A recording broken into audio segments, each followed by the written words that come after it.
ಆಮಿಷ ಕುದುರೆ ವ್ಯಾಪಾರ ಇದೇ ಫೆಬ್ರವರಿ 27ನೇ ತಾರೀಕಿನಂದು ನಡೀತಾ ಇರುವಂತಹ ರಾಜ್ಯಸಭೆಯ ಉಪಚುನಾವಣೆಗೆ ಈಗ ಕುದುರೆ ವ್ಯಾಪಾರ ಶುರುವಾಗಿದೆ. ರಾಜ್ಯಸಭೆ ಚುನಾವಣೆಗೆ ಅಂತ ಹೇಳಿ ಕಾಂಗ್ರೆಸ್ ಆರೋಪ ಮಾಡ್ತಾ ಇದೆ. ಅದು ಬಿಜೆಪಿ ಜೆಡಿಎಸ್ ನವರು ಮಾಡ್ತಾ ಇದ್ದಾರೆ. 5ನೇ ಅಭ್ಯರ್ಥಿಯನ್ನ ಗೆಲ್ಲಿಸಿಕೊಂಡು ಬರೋದಕ್ಕೆ ಅಡ್ಡ ಮತದಾನ ಮಾಡೋದಕ್ಕೆ ಕುದುರೆ ವ್ಯಾಪಾರ ಮಾಡೋದಕ್ಕೆ ಮುಂದಾಗ್ತಾ ಇದ್ದಾರೆ ಅನ್ನುವಂಥ ನಿಟ್ಟಿನಲ್ಲಿ ಆರೋಪ ಮಾಡಿದ್ದಾರೆ. ಅಷ್ಟೇ ಅಲ್ಲ, ಇವತ್ತು ದೂರು ಕೂಡ ಸಲ್ಲಿಸಿದ್ದಾರೆ. ಅವರ ವಿರುದ್ಧ ಕ್ರಮ ತೆಗೆದುಕೊಳ್ಳಬೇಕು ಅನ್ನೋ ದೂರನ್ನ ಸಲ್ಲಿಸಿದ್ದಾರೆ. ಹಾಗಾದ್ರೆ ರಾಜ್ಯ ರಾಜಕೀಯದಲ್ಲಿ ಏನಾಗ್ತಾ ಇದೆ, ಯಾವ ನಿಟ್ಟಿನಲ್ಲಿ ಸಾಗ್ತಾ ಇದೆ, ಹಾಗಾದ್ರೆ ಎತ್ತ ಸಾಗ್ತಿದೆ ಅನ್ನೋ ಪ್ರಶ್ನೆಯನ್ನ ಕೇಳಬೇಕಾಗತ್ತೆ. ಇದೇ ವಿಚಾರಕ್ಕೆ ಸಂಬಂಧಪಟ್ಟಂತೆ ನಾವು ಕೂಡ ಚರ್ಚೆಯನ್ನು ಆರಂಭಿಸ್ತಾ ಹೋಗ್ತೀವಿ. ನನ್ನ ಜೊತೆಗೆ ಅತಿಥಿಗಳು ಕೂಡ ಜಾಯ್ನ್ ಆಗ್ತಾ ಹೋಗ್ತಾರೆ. ಇದೇ ಈ ಹೊತ್ತಿನ ವಿಶೇಷ. ಕುದುರೆ ವ್ಯಾಪಾರ ಆಮಿಷ ಆರೋಪ.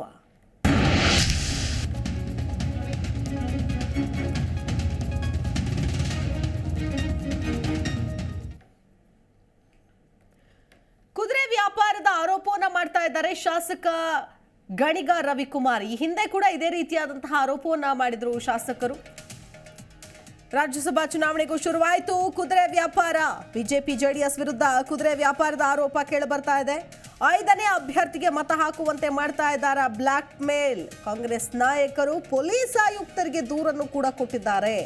ಗಣಿಗ ರವಿಕುಮಾರ್, ಪೊನ್ನಣ್ಣ, ಕೋನರೆಡ್ಡಿ ನಿಯೋಗ ಹೋಗಿ ದೂರನ್ನ ಕೊಟ್ಟು ಬಂದಿದ್ದಾರೆ. ಶಾಸಕ ಪುಟ್ಟಸ್ವಾಮಿ ಗೌಡ ಸೇರಿ ಹಲವರಿಗೆ ಬ್ಲಾಕ್ ಮೇಲ್ ಮಾಡ್ತಿದ್ದಾರಂತೆ.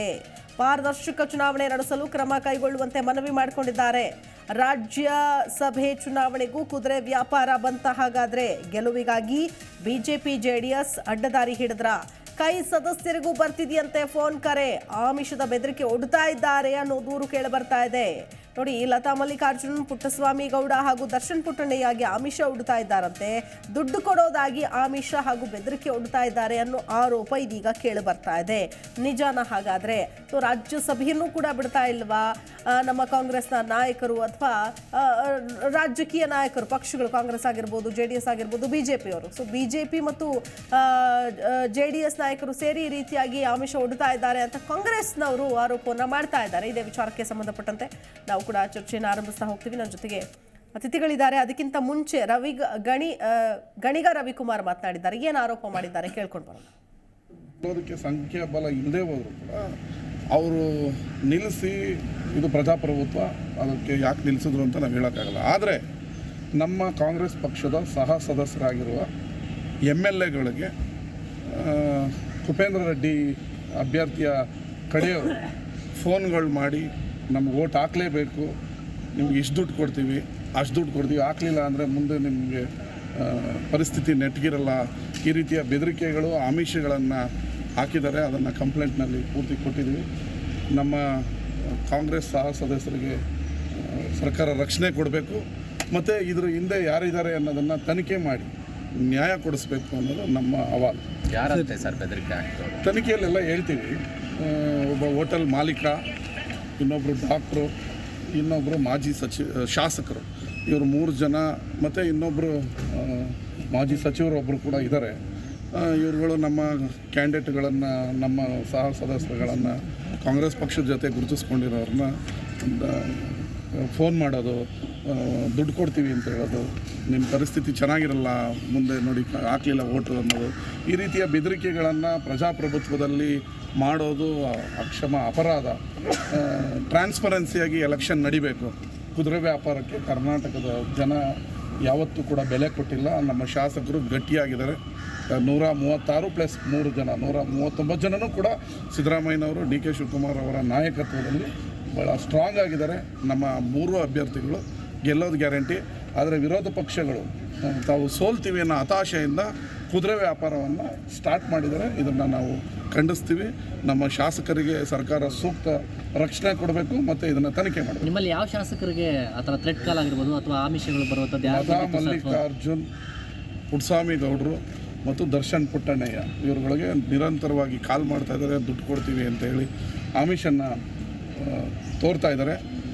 ಅವ್ರು 3 ಕೂಡ ಖಡಾಖಂಡಿತವಾಗಿ ಹೇಳಿದ್ದಾರೆ. ಆದರೆ ಇವರು ದಿನನಿತ್ಯ ಎವ್ರಿ ಡೇ ಅವರು ಪ್ರಯತ್ನ ಪಡ್ತಾ ಇರೋದು. ಮತ್ತು ಪ್ರಯತ್ನ ಪಡಲಿ, ಓಟ್ ಕೇಳೋದು ಪ್ರಜಾಪ್ರಭುತ್ವ ಕೇಳಬಾರ್ದು ಅಂತಲ್ಲ. ಆದರೆ ಕುಪೇಂದ್ರ ರೆಡ್ಡಿ ರೆಡ್ಡಿ ಅವ್ರನ್ನ ಕಣಕ್ಕಿಳಿಸಲಾಗಿದೆ.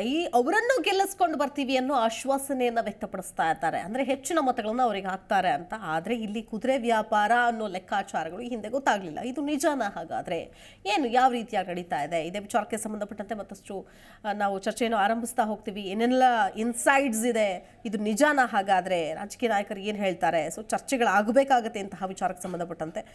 ಅತಿಥಿಗಳನ್ನ ವೆಲ್ಕಮ್ ಮಾಡೋಣ. ಮೊದಲನೇದಾಗಿ ಕಾಂಗ್ರೆಸ್ ವಕ್ತಾರರಾದಂತಹ ಕೋಗಿಲು ವೆಂಕಟೇಶ್ ಇದ್ದಾರೆ. ನಮಸ್ಕಾರ ಸರ್, ಕಾರ್ಯಕ್ರಮಕ್ಕೆ ಸ್ವಾಗತ. ಇನ್ನು ಎಎಪಿ ಪಕ್ಷದ ವಕ್ತಾರರಾದಂತಹ ಉಮೇಶ್ ಬಾಬು ಪಿಳೇಗೌಡ ಇದ್ದಾರೆ. ನಮಸ್ಕಾರ ಸರ್, ಕಾರ್ಯಕ್ರಮಕ್ಕೆ ಸ್ವಾಗತ. ಪ್ರಶಾಂತಿ ಅವರು ಇದ್ದಾರೆ JDS ಪಕ್ಷದಿಂದ. ನಮಸ್ಕಾರ ಮೇಡಮ್, ಕಾರ್ಯಕ್ರಮಕ್ಕೆ ಸ್ವಾಗತ. ನಮಸ್ಕಾರ. ಎಸ್ ವೆಂಕಟೇಶ್ ಅವರು ಏನು ಹೇಳ್ತೀರಿ? ಮೊದಲನೇದಾಗಿ ಒಂದ್ ಕಡೆ ನೋಡ್ತಾ ಇದ್ವಿ ಕುದುರೆ ವ್ಯಾಪಾರ ಅಂತೇಳಿ ದೊಡ್ಡದಾಗಿ ನೀವೀಗ ಆರೋಪ ಮಾಡಿದ್ದೀರಿ, ಕಂಪ್ಲೇಂಟ್ ಕೂಡ ಕೊಟ್ಟಿದ್ದೀರಿ. ಏನಾದ್ರು ಸಾಕ್ಷಿ ಆಧಾರಗಳಿದೆಯಾ ಸರ್? ಏನು ಹೇಳ್ತೀರಿ? ಇವತ್ತು ನಮ್ಮ ಗಾಣಿಗ ರವಿಯವರು ಏನು ಕಂಪ್ಲೇಂಟ್ ಕೊಟ್ಟಿದ್ದಾರೆ, ಅವರಿಗೆ ಆಮಿಷಗಳು ಹೊಡ್ತಿರ್ತಕ್ಕಂಥ ಮಾಹಿತಿ ಅವ್ರಿಗೆ ಸಿಕ್ಕಿದೆ ಈಗ ಆಲ್ರೆಡಿ. BJPನವರು ದೇಶದಲ್ಲಿ ಯಾವಾಗ ನರೇಂದ್ರ ಮೋದಿಯವರು ಈ ದೇಶಕ್ಕೆ ಪ್ರಧಾನಮಂತ್ರಿ ಆಗಿ ಬಂದರೋ ಅವತ್ತೇ ಇವತ್ತು ಒಂದು ಕುದುರೆ ವ್ಯಾಪಾರ ಅನ್ನೋದನ್ನು ಈ ದೇಶದಲ್ಲಿ ರಾಷ್ಟ್ರದಲ್ಲಿ ಸ್ಟಾರ್ಟ್ ಮಾಡಿಬಿಟ್ರು. ಅದಕ್ಕೆ ಒಂದು ಸ್ವಚ್ಛ ಉದಾಹರಣೆ ಏನಂದರೆ ರಾಮಮೂರ್ತಿಯವರಂತ ರಾಜ್ಯಸಭೆ ಮೆಂಬರ್ ನಮ್ಮ ಕಾಂಗ್ರೆಸ್ ನಾಮಿನೇಷನ್ ಮಾಡಿತ್ತು ಅವ್ರನ್ನ. ಅವರನ್ನು ಸಹ BJPಗೆ ಎಳ್ಕೊಂಡು ಇಲ್ಲಿ ರಾಜೀನಾಮೆ ಕೊಡಿಸಿ BJPಗೆ ಅವರನ್ನೂ ತೆಗೆದು ಮತ್ತು ಅವ್ರನ್ನೇ ರಾಜ್ಯಸಭೆಗೆ ನಾಮಿನೇಷನ್ ಮಾಡಿತ್ತು ನಮ್ಮ ಕಣ್ಣು ಮುಂದೆ ತಮ್ಮೆಲ್ಲರಿಗೂ ಗೊತ್ತಿದೆ. ಇವತ್ತು ಒಂದು ಅಂಕಿಅಂಶಗಳ ಪ್ರಕಾರ ಏನಾಗ್ತಿದೆ ಅಂದರೆ, ನನಗಿರ್ತಕ್ಕಂಥ ಒಂದು ಮೇಲ್ನೋಟದ ಅಂಕಿಅಂಶ ಪ್ರಕಾರ 1100 ಜನನ ಈ ದೇಶದಲ್ಲಿ MLAಗಳನ್ನು ಕುದುರೆ ವ್ಯಾಪಾರದ ಮೂಲಕ ಸರ್ಕಾರ ಪದಚ್ಯುತಿಗೊಳಿಸುವಂಥದ್ದು. ನಮ್ಮಲ್ಲಿ ಭಾಳ ಈ ಹಳ್ಳಿಗಾಡಲ್ಲಿ ಒಂದು ಶಾಸ್ತ್ರ ಹೇಳ್ತಾರೆ, ಒಂದು ನಾಣ್ಣುಡಿ, ಗೆದ್ದೆತ್ತಿನ ಬಾಲ ಹಿಡಿದು ಬಿಡೋದು ಅಂತ.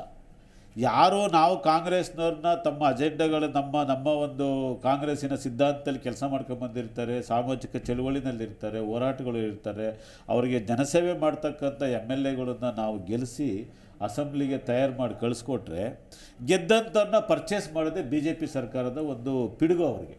ಅವ್ರು ಬಂದ್ಬಿಟ್ಟಿದೆ ಅವರಿಗೆ ದೇಶದಲ್ಲಿ ಪ್ರಜಾಪ್ರಭುತ್ವ ಮೇಲೆ ನಂಬಿಕೆ ಇಲ್ಲ ಅವ್ರಿಗೆ. ಆಯ್ತು ಸರ್, ಯಾಕಂದ್ರೆ ನೀನು ಡೀಟೇಲ್ ಆಗಿ ನೋಡಬೇಕಾಗತ್ತೆ. ಇದೇ ವಿಚಾರಕ್ಕೆ ಸಂಬಂಧಪಟ್ಟಂತೆ ಪ್ರಶಾಂತಿ ಅವರ ಒಂದು ಇದನ್ನು ಕೂಡ ತಗೊಂಡು ಬರೋಣ. ಏನು ಹೇಳ್ತೀರಿ ಪ್ರಶಾಂತಿ ಅವರೇ? ನೋಡಿ, ಒಂದು ಕಡೆ ಇರೋದೇ ಒಟ್ಟು 45 ಮತಗಳ ಅಗತ್ಯ ಇದೆ ಒಬ್ಬ ಅಭ್ಯರ್ಥಿ ಗೆಲ್ಲಬೇಕು ಅಂತಂದ್ರೆ.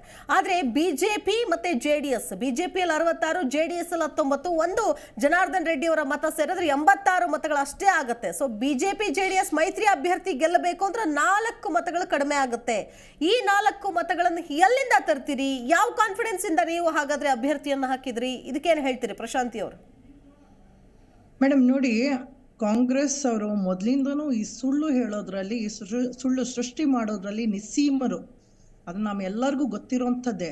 ಮೊದಲು ಸರ್ಕಾರ ಬೀಳಿಸ್ತಾರೆ, ಸರ್ಕಾರದಿಂದ MLAಗಳನ್ನ ಸೆಳಿತಾರೆ ಅಂತ ಹೇಳ್ಕೊಂಡು ಈ ಥರ ಸುಳ್ಳುಗಳನ್ನು ಸೃಷ್ಟಿ ಮಾಡ್ತಾ ಬಂದಂಥವ್ರು. ಇದು ಈ ಫ್ಲೋಟಿಂಗ್ ಸುದ್ದಿನ ಬಿಡೋದೇ ಇವರು. ಕಾರಣ ಏನಂತ ಹೇಳಿದ್ರೆ, ಇವಾಗ ಅವರು ಕಾಂಗ್ರೆಸ್ ಅವರು ಯಾಕೆ ಹಬ್ಬಿಸ್ತಾ ಇದ್ದಾರೆ ಅಂದರೆ, ಚುನಾವಣೆ ಹತ್ರ ಬಂತು ಮತ್ತು ಅವರ ವೈಫಲ್ಯಗಳನ್ನ ಎತ್ತಿ ಹಿಡಿತಾ ಇದೀವಲ್ಲ, ಅದು ಎಲ್ಲಿ ಜನರಿಗೆ ಗೊತ್ತಾಗ್ಬಿಡ್ತೋ ಅನ್ನೋ ಒಂದು ಉದ್ದೇಶ. ಮತ್ತೆ ಡೈವರ್ಟ್ ಟ್ಯಾಕ್ಟಿಕ್ಸ್ ಅಂತ ಏನು ಮಾಡ್ತಾ ಇದ್ದಾರೆ, ಈ ತಂತ್ರ ರಣತಂತ್ರ, ಇದು ಪ್ರತಿ ಸಲ ಚುನಾವಣೆ ಟೈಮಲ್ಲಿ ಏನಾದ್ರೂ ಒಂದು ಬಿಡೋದು ಅಂದ್ರೆ ಜನರಿಗೆ ಮಂಕು ಬೂದಿ ಹಚ್ಚುವಂತಹ ಒಂದು ಕೆಲಸ ಇವರು ಮಾಡ್ತಾ ಇದ್ದಾರೆ. ಹಂಗೇನಾದ್ರೂ ಇದ್ದಿದ್ರೆ ಸೋಮಶೇಖರ್ ಅವ್ರನ್ನ ಫ್ಲೈಟ್ ನಲ್ಲಿ ಕರ್ಕೊಂಡು ಹೋಗ್ತಾರಲ್ಲ ಇವರು DK ಶಿವಕುಮಾರ್ ಅವರು, ಆವಾಗ್ಲೂ ನಾವು ಹೇಳ್ಬೋದಲ್ಲ, ರಣತಂತ್ರ ಹಿಡಿತಾ ಇದ್ದಾರೆ ಅವ್ರ ಹತ್ರ ಹೋಗಿದ್ಕೆ ಅಂತ ಹೇಳಿ ಆದ್ಮೇಲೆ ಒಂದೇ ವೇದಿಕೆ ಮೇಲೆ ಎಷ್ಟೋ ಜನ ಶಾಸಕರನ್ನ ನೀವು ಬರಮಾಡ್ಕೊಳ್ತೀರಾ. ಅದೆಲ್ಲ ನೀವು ರಣತಂತ್ರ ಅಂದ್ರೆ ಅದಕ್ಕೆಲ್ಲ ನಾವು ಇದನ್ನೇ ಸೃಷ್ಟಿಸಿದ್ರೆ ಆಗುತ್ತಾ? ಇದೇ ತರ ಅಂತ ಹೇಳಿದ್ರೆ ಆಗುತ್ತಾ? ಸೊ ನೀವು ನೋಡ್ಬೇಕು, ಇತಿಹಾಸನೇ ಹೇಳುತ್ತೆ ಈ ಕಾಂಗ್ರೆಸ್ ಅವರು ಯಾವ ರೀತಿ ಪಕ್ಷಾಂತರ ಮಾಡ್ತಾ ಇದ್ದಾರೆ ಅಂತ ಎಲ್ಲ ಪ್ರತಿಯೊಬ್ಬರಿಗೂ ಗೊತ್ತಿದೆ. ಯಾವ ರೀತಿ MLAಗಳನ್ನ ಸೆಳ್ಕೊಳ್ತಾ ಇದ್ದಾರೆ. ಇವಾಗ ನಮ್ JDS ಪಕ್ಷನೇ ನೀವು ತಗೊಳ್ಳಿ. ಈಗ JDS, ಈಗ ಕಾಂಗ್ರೆಸ್ ಅಲ್ಲಿ ತುಂಬಿರುವಂತ ಎಲ್ಲ ಶಾಸಕರೆಲ್ಲ ಯಾರು? ನಮ್ JDS ಅವರೇ. ಎಳಿತಾ ಇರೋದು ಯಾರು? ಈ ಕಾಂಗ್ರೆಸ್ಸಿಗರೇ. ಹೀಗೆ ಎಳ್ಕೊಂಡು ಅವರ ಒಂದು ಪಕ್ಷನ ಶಾಸಕರು ಅಲ್ಲ, ಇಂಥ ಒಂದು ಪ್ರಾದೇಶಿಕ ಪಕ್ಷ ಹಿರಿಮೆ ಇದೆ, ಗರಿಮೆ ಇದೆ, ಇಂಥ ಪಕ್ಷವನ್ನು ಬಿಟ್ಟು ಯಾಕೆ ಹೋಗ್ತಾರೆ ಶಾಸಕರು? ಎಳ್ಕೊಳಕ್ ಅದೇನ್ LKG UKG ಮಕ್ಕಳ ಕರ್ಕೊಂಡೋಗಿ ಎಲ್ಗಾರು ಸೇರ್ಸಕ್ಕೆ? ಒಂದೊಂದ್ಸಲ ಏನಾಗುತ್ತೆ, ಹಣ ಕಂಡ್ರೆ ಬಾಯ್ ಬಿಡುತ್ತೆ ಅನ್ನೋ ಒಂದು ಪರಿಸ್ಥಿತಿ ಒಂದ್ಸಲ. ನೀವ್ ಎಷ್ಟೇ ಅವ್ರಿಗೆ ಉಪ್ಪು ತಿಂದು ಏನೋ ಅವ್ರ ಮನೆಗೆ ಕನ್ನ ಹಾಕುವಂತ ಜನ ಸ್ಟಾರ್ಟ್ ಆಗಿದ್ದಾರೆ. ಏನ್ ಮಾಡ್ಲಿ, ಅದ್ರಲ್ಲೂ ಅದೇ ಮೇಡಮ್, ಹಣ ಕಂಡ್ರೆ ರಾತ್ರಿ ಕುಮಾರಸ್ವಾಮಿ ಅವರು ಜೆಡಿಎಸ್ ಶಾಸಕರನ್ನು ಬಿಜೆಪಿ ಅವ್ರ ಜೊತೆ ರಾತ್ರಿ 12 ಗಂಟೆ ಆದಾದ್ಮೇಲೆ ಸರ್ಕಾರ ಮಾಡಿತ್ತು ಕುಮಾರಸ್ವಾಮಿ ಅವರು ಮೇಡಮ್, ಕಾಂಗ್ರೆಸ್ನವರಲ್ಲ. ಜೆಡಿಎಸ್ ವಕ್ತಾರರು ತಿಳ್ಕೊಳ್ಬೇಕು. ರಾತ್ರೋರಾತ್ರಿ ಧರ್ಮಸಿಂಗ್ ಅವ್ರಿಗೆ ಕೈ ಕೊಟ್ಬಿಟ್ಟು ರಾತ್ರೋರಾತ್ರಿ ಹೋಗಿ ಬಿಜೆಪಿ ಅವ್ರ ಜೊತೆ ಸರ್ಕಾರ ಮಾಡಿತ್ತು ಕಾಂಗ್ರೆಸ್ನವರಲ್ಲ, ಜನತಾ ದಳದವರು. ಹೇಳಿ. ಅಯ್ಯೋ, ಕಾಂಗ್ರೆಸ್ ವಕ್ತಾರರಿಗೆ ಇದು ಒಂದು ಗೊತ್ತಿಲ್ಲ. ಈಗ ಸಮ್ಮಿಶ್ರ ಸರ್ಕಾರ ಆಗ್ಬೇಕಾದ್ರೆ ಅಂಬೆಗಾಲ್ ಇಟ್ಕೊಂಡು ಊರಿ ಕುಮಾರಣ್ಣ ಅವರ ಮನೆ ಬಾಗಿಲಿಗೆ ಬಂದಂಥವ್ರು ಯಾರು ಅಂತ ಇಡೀ ಜನರಿಗೆ ಗೊತ್ತು, ಎಲ್ಲ ಕರ್ನಾಟಕ ಜನರಿಗೆ ಗೊತ್ತು. ನಿಮ್ಮಿಂದ ಕಲಿಬೇಕಾಗಿಲ್ಲ ಪಾಠನ.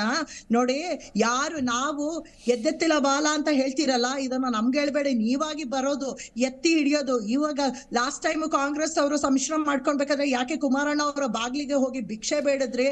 ಯಾಕೆ ಅವಾಗ ನಿಮ್ಮ ಸ್ವಾಭಿಮಾನಕ್ಕೆ ಎಲ್ಲಿ ಜಾತ್ಯತೀತ ಶಕ್ತಿಗಳೆಲ್ಲ ಒಂದು ಮಾಡಿ ಬಿಜೆಪಿ ಸರ್ಕಾರನ ನರೇಂದ್ರ ಮೋದಿ ಅವರ ಸರ್ಕಾರ ದೂರ ಇಡಬೇಕನ್ನೋ ಒಂದು ಕಾರಣ ಅಷ್ಟೇನೆ. ನಿಮ್ ಜೊತೆ ಕೈ ಜೋಡಿಸಿತ್ತು. ಆಯ್ತು, ಮಾತಾಡ್ತೀನಿ. ಎಸ್, ಒಂದ್ ಸೆಕೆಂಡ್ ಮೇಡಮ್, ಮಾತಾಡ್ತೀನಿ. ಏನ್ ಹೇಳ್ತೀರಿ? ಒಂದ್ ಕಡೆ ನೋಡ್ತಾ ಇದೀವಿ, ಈಗ ರಾಜ್ಯಸಭೆಗೆ ಬೇಕಾಗಿರುವಂತಹ ಒಂದು ಸ್ಥಾನ ಬೇಕು ಅಂದ್ರೆ 45 ಮತಗಳು ಬೇಕೇ ಬೇಕು. 45 ಅಭ್ಯರ್ಥಿಗಳು ಇದಕ್ಕೆ ವೋಟ್ ಹಾಕ್ಲೇಬೇಕು. ಆದ್ರೆ ಸ್ಥಾನ ಇಲ್ಲದೆ ಇದ್ರು 5ನೇ ಅಭ್ಯರ್ಥಿ ನಿಲ್ಲಿಸ್ತಾರೆ. ಕುದುರೆ ವ್ಯಾಪಾರ ಅನ್ನೋದು ಕರ್ನಾಟಕ ರಾಜ್ಯಕ್ಕೇನು ಹೊಸದೇನಲ್ಲ, ಒಂಥರ ಈ ರಾಜ್ಯದ ಜನತೆಗೂ ಕೂಡ ಇದು ಅಭ್ಯಾಸ ಆಗ್ಬಿಟ್ಟಿದೆ. ಬಟ್ ಯಾವ ನೈತಿಕತೆ ಆಧಾರದ ಮೇಲೆ ನಮ್ಮ ರಾಜಕಾರಣಿಗಳು ಈ ರೀತಿಯಾಗಿ ನಡ್ಕೊಳ್ತಾರೆ? ಹಾಗಾದ್ರೆ ಇನ್ನು 4 ಮತಗಳನ್ನು ಎಲ್ಲಿಂದ ತರೋದಕ್ಕಾಗುತ್ತೆ? ಹಾಗಾದ್ರೆ ಅದ್ರ ಜೊತೆಗೆ ಇನ್ನು ಬಿಜೆಪಿ ಅವರು ಮತ್ತೆ JDS ಅವರ ಮೇಲೆ ಇಂತಹ ಒಂದು ಆರೋಪ ಈಗ ಕೇಳಿ ಬರ್ತಾ ಇದೆ. ಏನ್ ಹೇಳ್ತೀರಿ ಈಗ? ಮೊದಲನೇದಾಗಿ ಇವಾಗ 5th ಕ್ಯಾಂಡಿಡೇಟ್ ಅಂತ ಯಾರಿದ್ದಾರೆ, ಮಾನ್ಯ ಶ್ರೀ ಕುಪೇಂದ್ರ ರೆಡ್ಡಿ ಅವರು, ಅವರ ಹಿನ್ನೆಲೆಯನ್ನು ನೋಡ್ಬೇಕಾಗ್ತದೆ. 2020ನೇ ಇಸ್ವಿನಲ್ಲಿ ಅವರು ರಾಜ್ಯಸಭಾ ಮೆಂಬರ್ ಆಗಿದ್ದರು. ಅದನ್ನು ಅವ್ರ ಸ್ಥಾನನ ಬಿಟ್ಕೊಟ್ಟು ಮಾಜಿ ಪ್ರಧಾನಿಗಳಾದ HD ದೇವೇಗೌಡರಿಗೆ ಬಿಟ್ಕೊಟ್ಟಿದ್ರು ಆ ಸ್ಥಾನನ.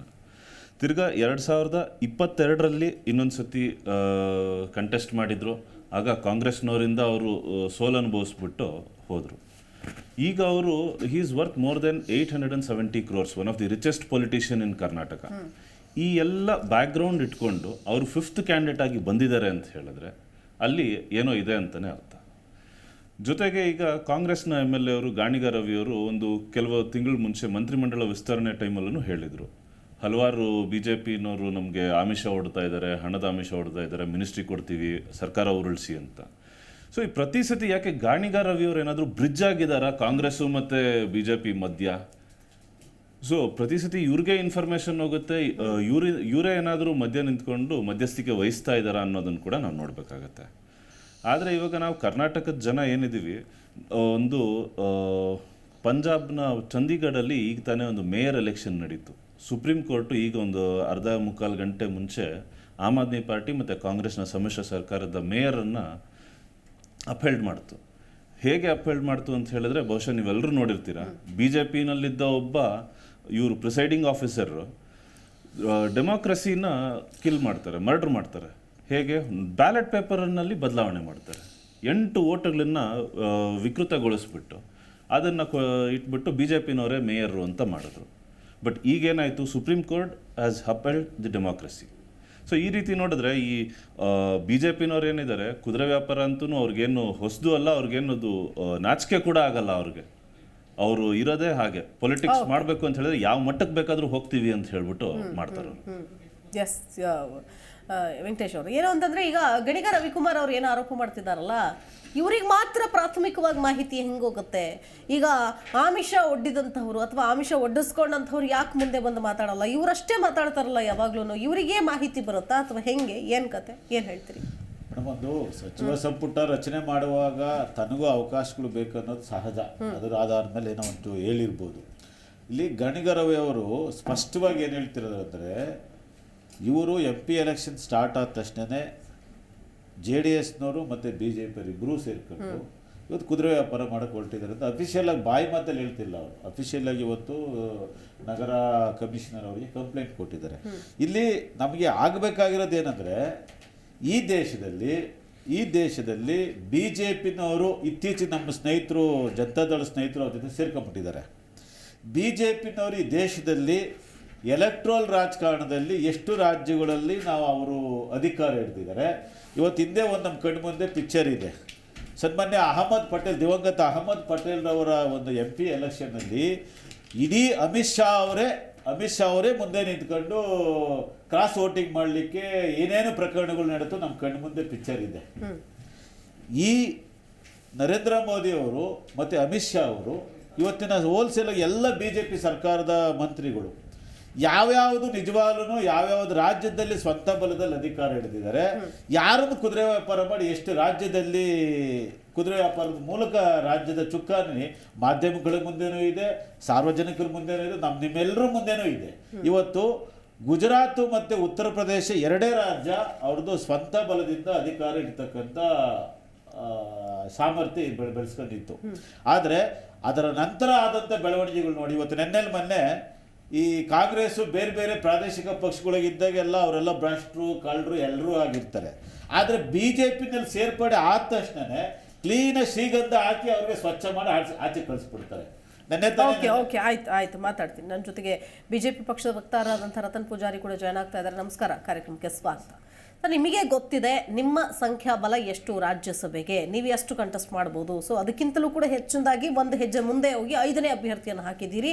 ಸೊ JDS ಕಡೆಯಿಂದ ನಿಮಗೆ ಮೈತ್ರಿ ಇರೋದ್ರಿಂದ JDS ಅಭ್ಯರ್ಥಿಯನ್ನು ನೀವು ಮುನ್ನೆಲೆಗೆ ನಿಲ್ಲಿಸಿದ್ದೀರಿ ಅಂತ ಇರೋದು. ಒಟ್ಟು ನಿಮಗೆ ಬರೋದೇನೆ 86, ಅಂದರೆ ಇವರು ಜನಾರ್ದನ್ ರೆಡ್ಡಿ ಅವ್ರದ್ದು ಸೇರಿದ್ರೆ 86. ಬಟ್ ಆದರೆ ಇನ್ನೊಂದು 4 ಸ್ಥಾನ ನಿಮಗೆ ಬೇಕಾಗತ್ತೆ. ಎಲ್ಲಿಂದ ತೊಗೊಂಬರ್ತೀರಿ ಅನ್ನೋ ಒಂದು ಬೇಸಿಕ್ ಪ್ರಶ್ನೆ ಎದುರಾಗುತ್ತೆ. ಅದನ್ನು ಹೊರತಾಗಿ ಇವತ್ತು ಸದನದಲ್ಲಿ ಭಾರಿ ಚರ್ಚೆ ಆಗುತ್ತೆ. ಸೆಟಲ್ಮೆಂಟ್ ಆಗಿದೆ, ಸೆಟಲ್ಮೆಂಟ್ ಮಾಡೋದಕ್ಕೆ ಮುಂದಾಗ್ತಾ ಇದ್ದಾರೆ ಅಂತ. ಅದ್ರ ಜೊತೆಗೆ ಕುಮಾರಸ್ವಾಮಿ ಅವರು ಕೂಡ ತಿರುಗೇಟ್ ಕೊಡೋ ಪ್ರಯತ್ನ ಮಾಡಿದ್ದಾರೆ. ಕುದುರೆ ವ್ಯಾಪಾರ ಮಾಡ್ತಿದೆ ಅಂತ ನೇರವಾಗಿ ಹೋಗಿ ಗಣಿಗ ರವಿಕುಮಾರ್ ಅವರು ಅಥವಾ ಒಂದು ನಿಯೋಗ ಹೋಗಿ ಕಂಪ್ಲೇಂಟ್ ಕೂಡ ಕೊಟ್ಟಿದ್ದಾರೆ ಆಯುಕ್ತರಿಗೆ. ಏನು ಹೇಳ್ತೀರಿ? ನೋಡಿ, ಮಾಡೋದು ಅನಾಚಾರ, ಹೇಳೋದು ವೇದಾಂತ ಅಂತ ಒಂದು ಗಾದೆ ಇದೆ. ಇದು ಇತ್ತೀಚಿನ ಕಾಂಗ್ರೆಸ್ ಪಕ್ಷ, ಅದರಲ್ಲೂ ಕರ್ನಾಟಕದ ಒಂದು ಕಾಂಗ್ರೆಸ್ ಪಕ್ಷದ ನಾಯಕರಿಗೆ ಬಹಳ ಹೊಂದುವಂಥ ವಿಷಯ. ನೋಡಿ, ನಿನ್ನೆ ನಾವು ಎಲ್ಲರೂ ನೋಡಿದ್ವಿ, ನಿಮ್ಮ ಮಾಧ್ಯಮದಲ್ಲೂ ಕೂಡ ತೋರಿಸಿದ್ರಿ, ಯಾರು ತಮ್ಮ ವಿಮಾನದಲ್ಲಿ BJP ಶಾಸಕರನ್ನ ಕುಳಿಸ್ಕೊಂಡು ಹೋಗಿದ್ರು ಅಂತ ಹೇಳ್ಕೊಂಡು ನೀವು ನೋಡಿ. BJP ಶಾಸಕರನ್ನ ಎಲ್ಲ ಹೈಜಾಕ್ ಮಾಡಕ್ ಹೋಗಿಲ್ಲ. ಸಹಕಾರ ಸಪ್ತಾಹ ಇರಿ ಒಂದ್ ನಿಮಿಷ. ಮತ್ತೆ DK ಶಿವಕುಮಾರ್ಗೆ ರಾಜಕೀಯ ಯಾಕೆ ಸರ್ ನೀವು ಅಷ್ಟೊಂದು ಡಿಸ್ಟರ್ಬ್ ಆಗ್ಬಿಟ್ಟಿದ್ರೆ? ಯಾಕೆ ಒಂದೇ ಒಂದು ವಿಷಯದಲ್ಲಿ BJP ಸೋಮಶೇಖರ್ ಅವರು ಒಂದೇ ಒಂದು ವಿಷಯ. ಸರಿ ಅಲ್ಲಲ್ಲ, ಯಾಕೆ ಡಿಸ್ಟರ್ಬ್ ಆಗ್ತಿದ್ದಾರೆ ಇವರು? ಕೇಳಕ್ ಆಗ್ತಿಲ್ಲ ಅಂತ ಹೇಳಿದ್ರೆ ಇದೆ, ನಾನು ಮೊದಲೇ ಹೇಳಿದೆ ಅಲ್ವಾ, ಮಾಡೋದು ಅನಾಚಾರ, ಹೇಳೋದು ವೇದಾಂತ ಅಂತ ಹೇಳಿದರೆ ಇದು ಸೂಟ್ ಆಗುತ್ತೆ ಕರ್ನಾಟಕದ ಕಾಂಗ್ರೆಸ್ ನಾಯಕರಿಗೆ ಅಂತ ಯಾಕೆ ಹೇಳಿದೆ ಅಂದರೆ ಇದಕ್ಕೇನೆ, ಆಯಿತಾ? ಅವ್ರೇನು ಮಾಡಿದಾರಲ್ಲ ಇದು ಸರಿ ಅಂತ ಹೇಳ್ತಿದ್ದಾರೆ. ಅವರು ಅದಕ್ಕೆ ಹಲವಾರು ವಿಧಾನ ಇದು ಅಂದರೆ ಅದಕ್ಕೆ ಎಕ್ಸ್ಪ್ಲನೇಷನ್ನ ಕೊಡ್ತಾ ಇದ್ದಾರೆ. ಇರಲಿ, ಅದನ್ನು ಸೈಡಿಗೆ ಇಡೋಣ. ಇವಾಗ ಕುದುರೆ ವ್ಯಾಪಾರ ಅಂತ ಹೇಳಿದರು. ಇವರಿಗೆ ಗಣಿಗ ರವಿಯವರಿಗೆ ನನಗೆ ಒಂದು ಕ್ವಶನ್, ಅವರಿಗೆ ಯಾವತ್ತೂ ಕೂಡ ಅವರಿಗೆ ಯಾಕೆ ಮಾಹಿತಿ ಸಿಗುತ್ತೆ? ಅವರೇ ಯಾವತ್ತೂ ಇದರಲ್ಲಿ ಮೀಡಿಯಾದಲ್ಲಿ ಬಂದು BJP ಶಾಸಕರು ಅಷ್ಟು ಜನ, ಇವರು ಲಾಸ್ಟ್ ಟೈಮ್ ಏನು ಹೇಳಿದರು, BJP ಶಾಸಕರ ಜೊತೆ ಸಂಪರ್ಕದಲ್ಲಿದ್ದೀವಿ ಅಂತ ಹೇಳಿದರು, ಆಯಿತಾ? ಅದಾದ ನಂತರ ಬಂದು ಹೇಳಿದರು ಇಲ್ಲ BJP ಅವರು ಕಾಂಗ್ರೆಸ್ ಅವ್ರನ್ನ ಹೈಜಾಕ್ ಮಾಡುವಂಥ ಇದು ಕೆಲಸ ಮಾಡ್ತಿದ್ದಾರೆ ಅಂತ ಹೇಳಿದರು. ಅದಾದ ನಂತರ ಇವಾಗ ಈ ಒಂದು ವಿಷಯವನ್ನು ಹೇಳಿದ್ದಾರೆ. ಅಂದರೆ ಎಲ್ಲೋ ಒಂದು ಕಡೆ ಇವರು ನಿಜವಾದ ವಿಷಯಗಳಿಂದ ಜನತೆಯ ಹಾಗೂ ಮಾಧ್ಯಮದ ಒಂದು ಅಟೆನ್ಷನ್ನ ಡೈವರ್ಷನ್ ಮಾಡೋದಕ್ಕೋಸ್ಕರ ಈ ಒಂದು ಕೆಲಸವನ್ನು ಮಾಡ್ತಿದ್ದಾರೆ ಅಂತ ನನಗನ್ನಿಸ್ತಾ ಇದೆ. ಆನಂತರ ಕುದುರೆ ವ್ಯಾಪಾರ ಅನ್ನುವಂಥದ್ದು ನಡೀತಿದೆ. ಆಯ್ತು ಸರ್, ಈಗ ಆಯ್ತು, ಏನಾದರೂ ವಿಶ್ಲೇಷಣೆ ಮಾಡಿ ಪರಾಮರ್ಶೆ ಮಾಡಿ ಅವ್ರು ಆರೋಪ ಮಾಡ್ತಾರೆ, ನೀವು ಎಕ್ಸ್ಪ್ಲನೇಷನ್ ಕೊಡ್ತೀರಿ. ನಿಮಗಿರುವಂತಹ 86 ಸ್ಥಾನದಲ್ಲಿ 90 ಅಭ್ಯರ್ಥಿಗಳು ಬೇಕು ಮತ ಚಲಾಯಿಸೋದಕ್ಕೆ. 5ನೇ ಅಭ್ಯರ್ಥಿಯನ್ನ ಯಾವ ಕಾನ್ಫಿಡೆನ್ಸ್ ಮೇಲೆ ಹಾಕಿದ್ರಿ? ಯಾರು ವೋಟ್ ಹಾಕ್ತಾರೆ ಅಂತ ಹಾಕಿದ್ರಿ? ಹಾಗಾದ್ರೆ ನೋಡಿ, ಚುನಾವಣೆಯಲ್ಲಿ ಒಂದು ಅಭ್ಯರ್ಥಿಯನ್ನ ನಿಲ್ಲಿಸುವಂಥದ್ದು ಎಲ್ಲ ಪೊಲಿಟಿಕಲ್ ಪಾರ್ಟಿಗೆ ಅದು ಮಾಡಲೇಬೇಕಾದಂತ ಒಂದು ಪ್ರಾಸೆಸ್. ಅದನ್ನೇ ಕೇಳ್ತಿದೀವಿ. ಒಂದು ಸ್ಥಾನಕ್ಕೆ 45 ಅಭ್ಯರ್ಥಿಗಳು ಬೇಕು, ವೋಟ್ಗಳು ಬೇಕು.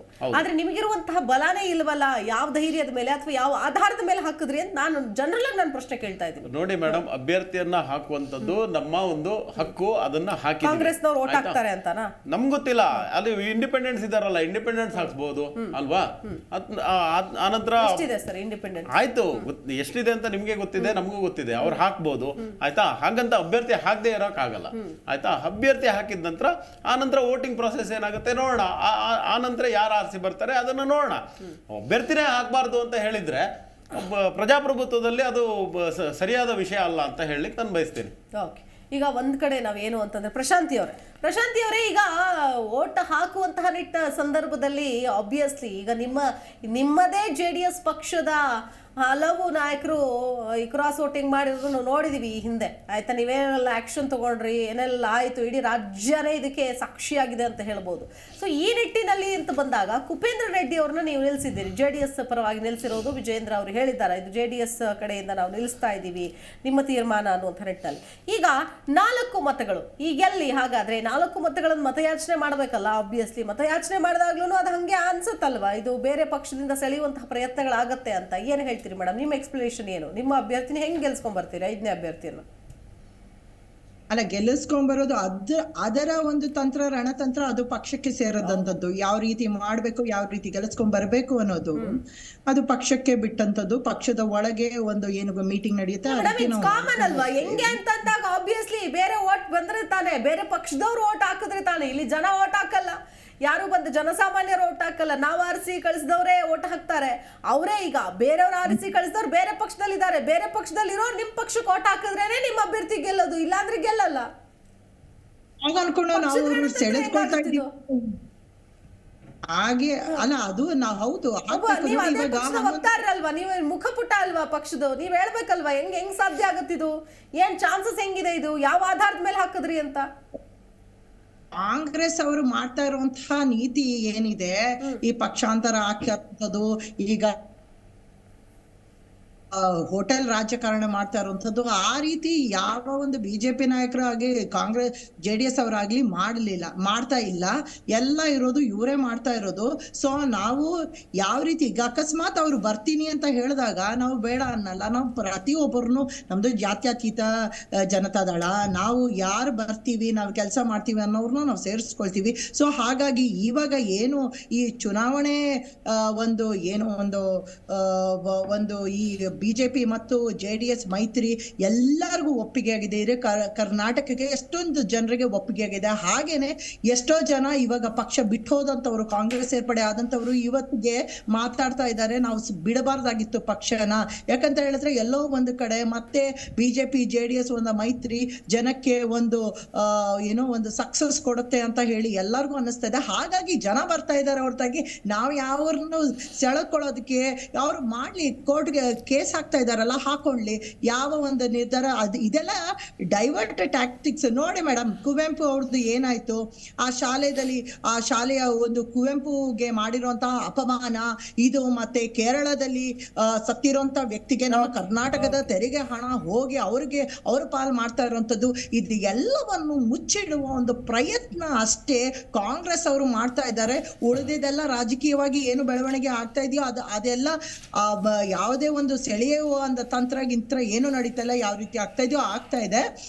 ಬಟ್ ಆದ್ರೆ ಇದು ಡೈವರ್ಟ್ ಟ್ಯಾಕ್ಟಿಕ್ಸ್ ಇವ್ರು ಮಾಡ್ತಾ ಇರುವಂತದ್ದು. ಸೊ ಇದಕ್ಕೆ ನಾವು ಎಲ್ಲೋ ಒಂದು ಇಲ್ಲ, ಇದು ನಾವು ನಿಜಕ್ಕೂ ಸೆಳೆಕೊಳ್ತಾ ಇದ್ದೇವೆ ಇಲ್ಲ, ಇದೇ ರೀತಿ ಜನರ ಒಂದು ಭಾವನೆಯನ್ನ ದಿಕ್ಕು ತಪ್ಪಿಸುವಂತಹ ಒಂದು ಮಾರ್ಗ ಕಾಂಗ್ರೆಸ್ ಅವ್ರಿಗೆ ಮುಂಚೆಯಿಂದನೂ ಇದನ್ನ.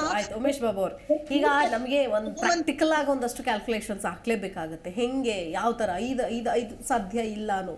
ಆದರೆ ಇಲ್ಲಿ ಯಾವ ಆಧಾರದ ಮೇಲೆ ಇಲ್ಲಿ ಅಭ್ಯರ್ಥಿಗಳನ್ನ ಹಾಕ್ತಾರೆ ಅನ್ನೋದು. ಬಟ್ ಆದರೆ ಇವತ್ತು ನಡೆದಿರುವಂತಹ ಸದನದ ಚರ್ಚೆ ಏನು ಅಂತಂದರೆ, ಆಬ್ವಿಯಸ್ಲಿ ಇಲ್ಲಿ ಕುದುರೆ ವ್ಯಾಪಾರ ಆಗ್ತಿದೆ ಅನ್ನೋದು ನೇರವಾಗಿ ಆರೋಪಗಳನ್ನು ಮಾಡ್ಕೊಳ್ತಾರೆ DK ಶಿವಕುಮಾರ್ ಆಗಿರ್ಬೋದು. ಸೊ ಈಗ ನಾನು ಕೇಳೋದೇನು ಅಂತಂದರೆ, ನಮ್ಮ ಶಾಸಕರು ಅಥವಾ ನಮ್ಮ ನಾಯಕರು ನಮ್ಮ ಪಕ್ಷಕ್ಕೆ ಪಕ್ಷನಿಷ್ಠರಾಗಿದ್ರೆ ನಾವು ಯಾರಿಗೆ ಯಾಕೆ ಹೆದರಬೇಕು ಅನ್ನೋ ಪ್ರಶ್ನೆ. ಆಬ್ವಿಯಸ್ಲಿ ಯಾವ ಪ್ರಶ್ನೆಯನ್ನು ಎತ್ತೋದಕ್ಕಾಗಲ್ಲ, ಯಾಕಂದ್ರೆ ಈ ಹಿಂದೆ JDS ನಲ್ಲಿರೋರು ಕೂಡ ಸಾಲಾಗಿ ಹೋದ್ರು, ಕಾಂಗ್ರೆಸ್ನಲ್ಲಿರೋರು ಸಾಲಾಗಿ ಹೋಗಿ ಬಿಜೆಪಿ ಸೇರ್ಕೊಂಡು ಅಲ್ಲಿ ಸಮ್ಮಿಶ್ರ ಸರ್ಕಾರವನ್ನು ಉರುಳಿಸಿ ಮತ್ತೆ ವಾಪಸ್ ಸರ್ಕಾರವನ್ನು ರಚಿಸಿದ್ದನ್ನು ಕೂಡ ನಾವು ನೋಡ್ತಾ ಇದ್ದೀವಿ. ಸೊ ಹಾಗಾಗಿ ಈ ಸಂದರ್ಭದಲ್ಲಿ ಇದನ್ನು ಯಾವ ರೀತಿಯಾಗಿ ತಡೆಯೋದಕ್ಕೆ ಸಾಧ್ಯನೇ ಇಲ್ಲವಾ? ಏನು ಹೇಳ್ತೀರಿ? ಯಾವುದೇ ಪಕ್ಷ ಬಂದ್ರು ಹೋದ್ರು ಇಲ್ಲ, ಇದರಲ್ಲಿ ಏನಿದೆ, proportional representation with single transferable vote ಅಂತ ಇದೆ. ಅದರಲ್ಲಿ ಪ್ರಿಫರೆನ್ಸಸ್ ಕೊಡ್ತಾರೆ 1, 2, 3, 4 ಅಂತ ಹೇಳ್ಬಿಟ್ಟು. ಆಮೇಲೆ 2003ನೇ ಇಸ್ವಿನಲ್ಲಿ ಒಂದು 2 ಬದಲಾವಣೆಗಳನ್ನು ತಗೊಂಬಂದ್ರು. ಬಹುಶಃ ಕಾಂಗ್ರೆಸ್ ಸರ್ಕಾರದವರ ಅಂದಿನ ಪವರಲ್ಲಿದ್ದವರು ಏನಂತ ಹೇಳಿದ್ರೆ ಅಲ್ಲಿ requirement to be an electoral from the state was removed. ಆ ರಾಜ್ಯದ ಒಬ್ಬ ಎಲೆಕ್ಟರ್ ಆಗಿರೋನು ಅಂತ ಇತ್ತು 2003ನೇ ಇಸ್ವಿಗಿಂತ ಮುಂಚೆ. 2003ನೇ ಇಸ್ವಿನಲ್ಲಿ ಬಹುಶಃ ಯಾರಿಗೆ ಮನವೊಲಿಸಿದಕ್ಕೂ ಅದನ್ನೊಂದು ಬದಲಾವಣೆಯನ್ನು ತಗೊಂಡ್ಬಂದರು. ಜೊತೆಗೆ ಓಪನ್ ಬ್ಯಾಲೆಟ್ ಅನ್ನೋದು 2003ನೇ ಇಸ್ವಿಯಿಂದ ಬಂದಿದೆ. ಸೊ ಇದರಿಂದ ಯಾರು ಪಕ್ಷನಿಷ್ಠರು ಅಲ್ಲ ಅನ್ನೋದು 27ನೇ ತಾರೀಕು ಎಲ್ಲರಿಗೂ ಗೊತ್ತಾಗೋಗ್ಬಿಡುತ್ತೆ. ಸೊ ಪಕ್ಷನಿಷ್ಠರು ಹೌದಾ ಅಲ್ವಾ ಅನ್ನೋದಕ್ಕೆ ಈಗ JDS ವಕ್ತಾರರು ಹೇಳ್ತಿದ್ರು, ನಾವೆಲ್ಲರನ್ನೂ ಹಿಡಿದಿಟ್ಕೊಳ್ಳೋದಕ್ಕಾಗಲ್ಲ ಅಥವಾ ಬರೋರನ್ನ ನಾವು ಸ್ವಾಗತಿಸ್ತೀವಿ ಅಂತ. ಬಟ್ ಸುಮ್ಮನೆ ಎಲೆಕ್ಷನ್ ಟೈಮಲ್ಲಿ ಏನಕ್ಕೆ ಪಾರ್ಟಿ ಚೇಂಜ್ ಮಾಡ್ತಾರೆ, ಇನ್ನೊಂದು ಪಾರ್ಟಿಗೆ ವೋಟ್ ಹಾಕ್ತಾರೆ? ಸೊ ಬಹುಶಃ ಅವ್ರಿಗೇನಾದರೂ ಇಡಿದು ಭಯ ಇರ್ಬೋದು. ಎನ್ಫೋರ್ಸ್ಮೆಂಟ್ ಡೈರೆಕ್ಟರೇಟ್ ಅನ್ನೋ ವಾಷಿಂಗ್ ಮಿಷಿನ್ನು BJPನವ್ರು ಇಟ್ಕೊಂಡ್ಬಿಟ್ಟಿದ್ದಾರೆ. ಸೊ ಅಲ್ಲಿ ಯಾರನ್ನೇ ಒಳಗಡೆಗೆ ಹಾಕ್ಬಿಟ್ಟಿದ್ರು ವೈಟ್ ಶರ್ಟ್ ಹಾಕ್ಕೊಂಡು ಆಚೆ ಬಂದ್ಬಿಡ್ತಾರೆ. ಸೊ ನಮ್ಮ ನಾಯಕರಾದ ಅರವಿಂದ್ ಕೇಜ್ರಿವಾಲ್ ಹೇಳಿದ್ರು, ಇಡಿನ 1 ತಿಂಗಳು ಬಿಟ್ಬಿಡಿ, 1 ತಿಂಗಳು ಡಿಸ್ಮಿಸ್ ಮಾಡಿಬಿಡಿ ಇಡಿನ. ಅದು although I understand constitutional requirements ಎಲ್ಲ ಇರುತ್ತೆ, ಅದನ್ನ ನಿಲ್ಲಿಸ್ಬಿಟ್ರೆ BJPನಲ್ಲಿ ಇರೋ ಅರ್ಧ ಜನ ಆಚೆ ಬಂದ್ಬಿಡ್ತಾರೆ, ಅವ್ರವ್ರ ಹೋಮ್ ಪಾರ್ಟೀಸ್ಗೆ ಹೋಗ್ಬಿಡ್ತಾರೆ.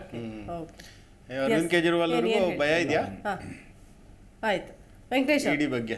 ಈಗ ಮೇಡಮ್, ಈಗ 4ನೇ ಸಲ ನಮ್ಮ BJP ಸ್ನೇಹಿತರು ಒಂದೆರಡು ಕ್ವಶನ್ ಹೇಳಿದ್ರು. ಇಂಡಿಪೆಂಡೆನ್ಸ್ ಇದ್ದಾರೆ, ಅದಕ್ಕೋಸ್ಕರ ನಾವು ಕ್ಯಾಂಡಿಡೇಟ್ ಹಾಕಿದ್ದೀವಿ.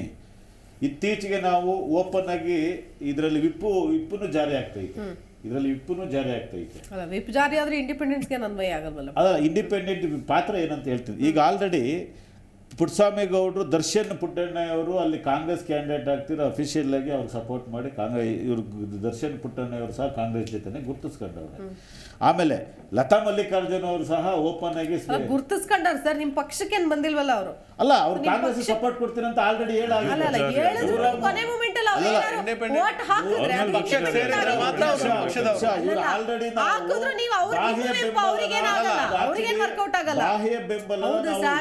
ಬಾಹ್ಯ ಬೆಂಬಲ ಅಲ್ಲ ಸರ್, ಬಗ್ಗೆ ಹೇಳ್ತಾ ಇದ್ದೀನಿ ನಾನು. ಅವರು ಇಂಡಿಪೆಂಡೆಂಟೇ, ನಿಮ್ಗೆ ಏನೇ ಬಾಹ್ಯ ಬೆಂಬಲ ಕೊಟ್ರು ಅವ್ರು ಇಂಡಿಪೆಂಡೆಂಟೇ ಅಲ್ವಾ? ಸೊ ಅವ್ರು ಬೇರೆ ಪಕ್ಷಕ್ಕೆ ಓಟ್ ಹಾಕಿದ್ರೆ ನೀವೇನು ತೆಗೆದುಕೊಳ್ಳೋಕ್ಕಾಗಲ್ಲ ಅವ್ರ ಮೇಲೆ. ಅವ್ರಿಗೆ ಅಫಿಷಿಯಲ್ ಈಗ ದರ್ಶನ್ ಪುಟ್ಟಣ್ಣ ಯಾವ್ದು ಹೇಳ್ತೀವಿ, ದರ್ಶನ್ ಪುಟ್ಟಣ್ಣ ಅವ್ರು ಅಫಿಷಿಯಲ್ ಆಗಿ ಅಲ್ಲಿ ಕಾಂಗ್ರೆಸ್ ಕ್ಯಾಂಡಿಡೇಟ್ ಹಾಕ್ಲಿಲ್ಲ, ನಾವು ಪರೋಕ್ಷವಾಗಿ ಅವ್ರಿಗೆ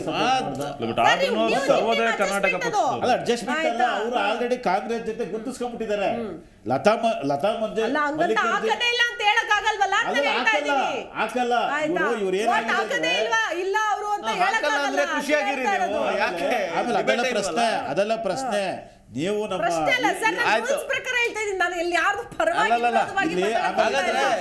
ಕಾಂಗ್ರೆಸ್ಗೆ ಹಾಕ್ಲಿ ಖುಷಿ, ನಿಮ್ಮ ಇಷ್ಟ. ಅವರು ನಿಮ್ಮ ಒಂದು ಅಡ್ಜಸ್ಟ್ಮೆಂಟ್ಸ್ ಹೆಂಗ್ ನಡೆದಿದೆಯೋ ಯಾರಿಗ ಗೊತ್ತು. ಬಟ್ ಅವರು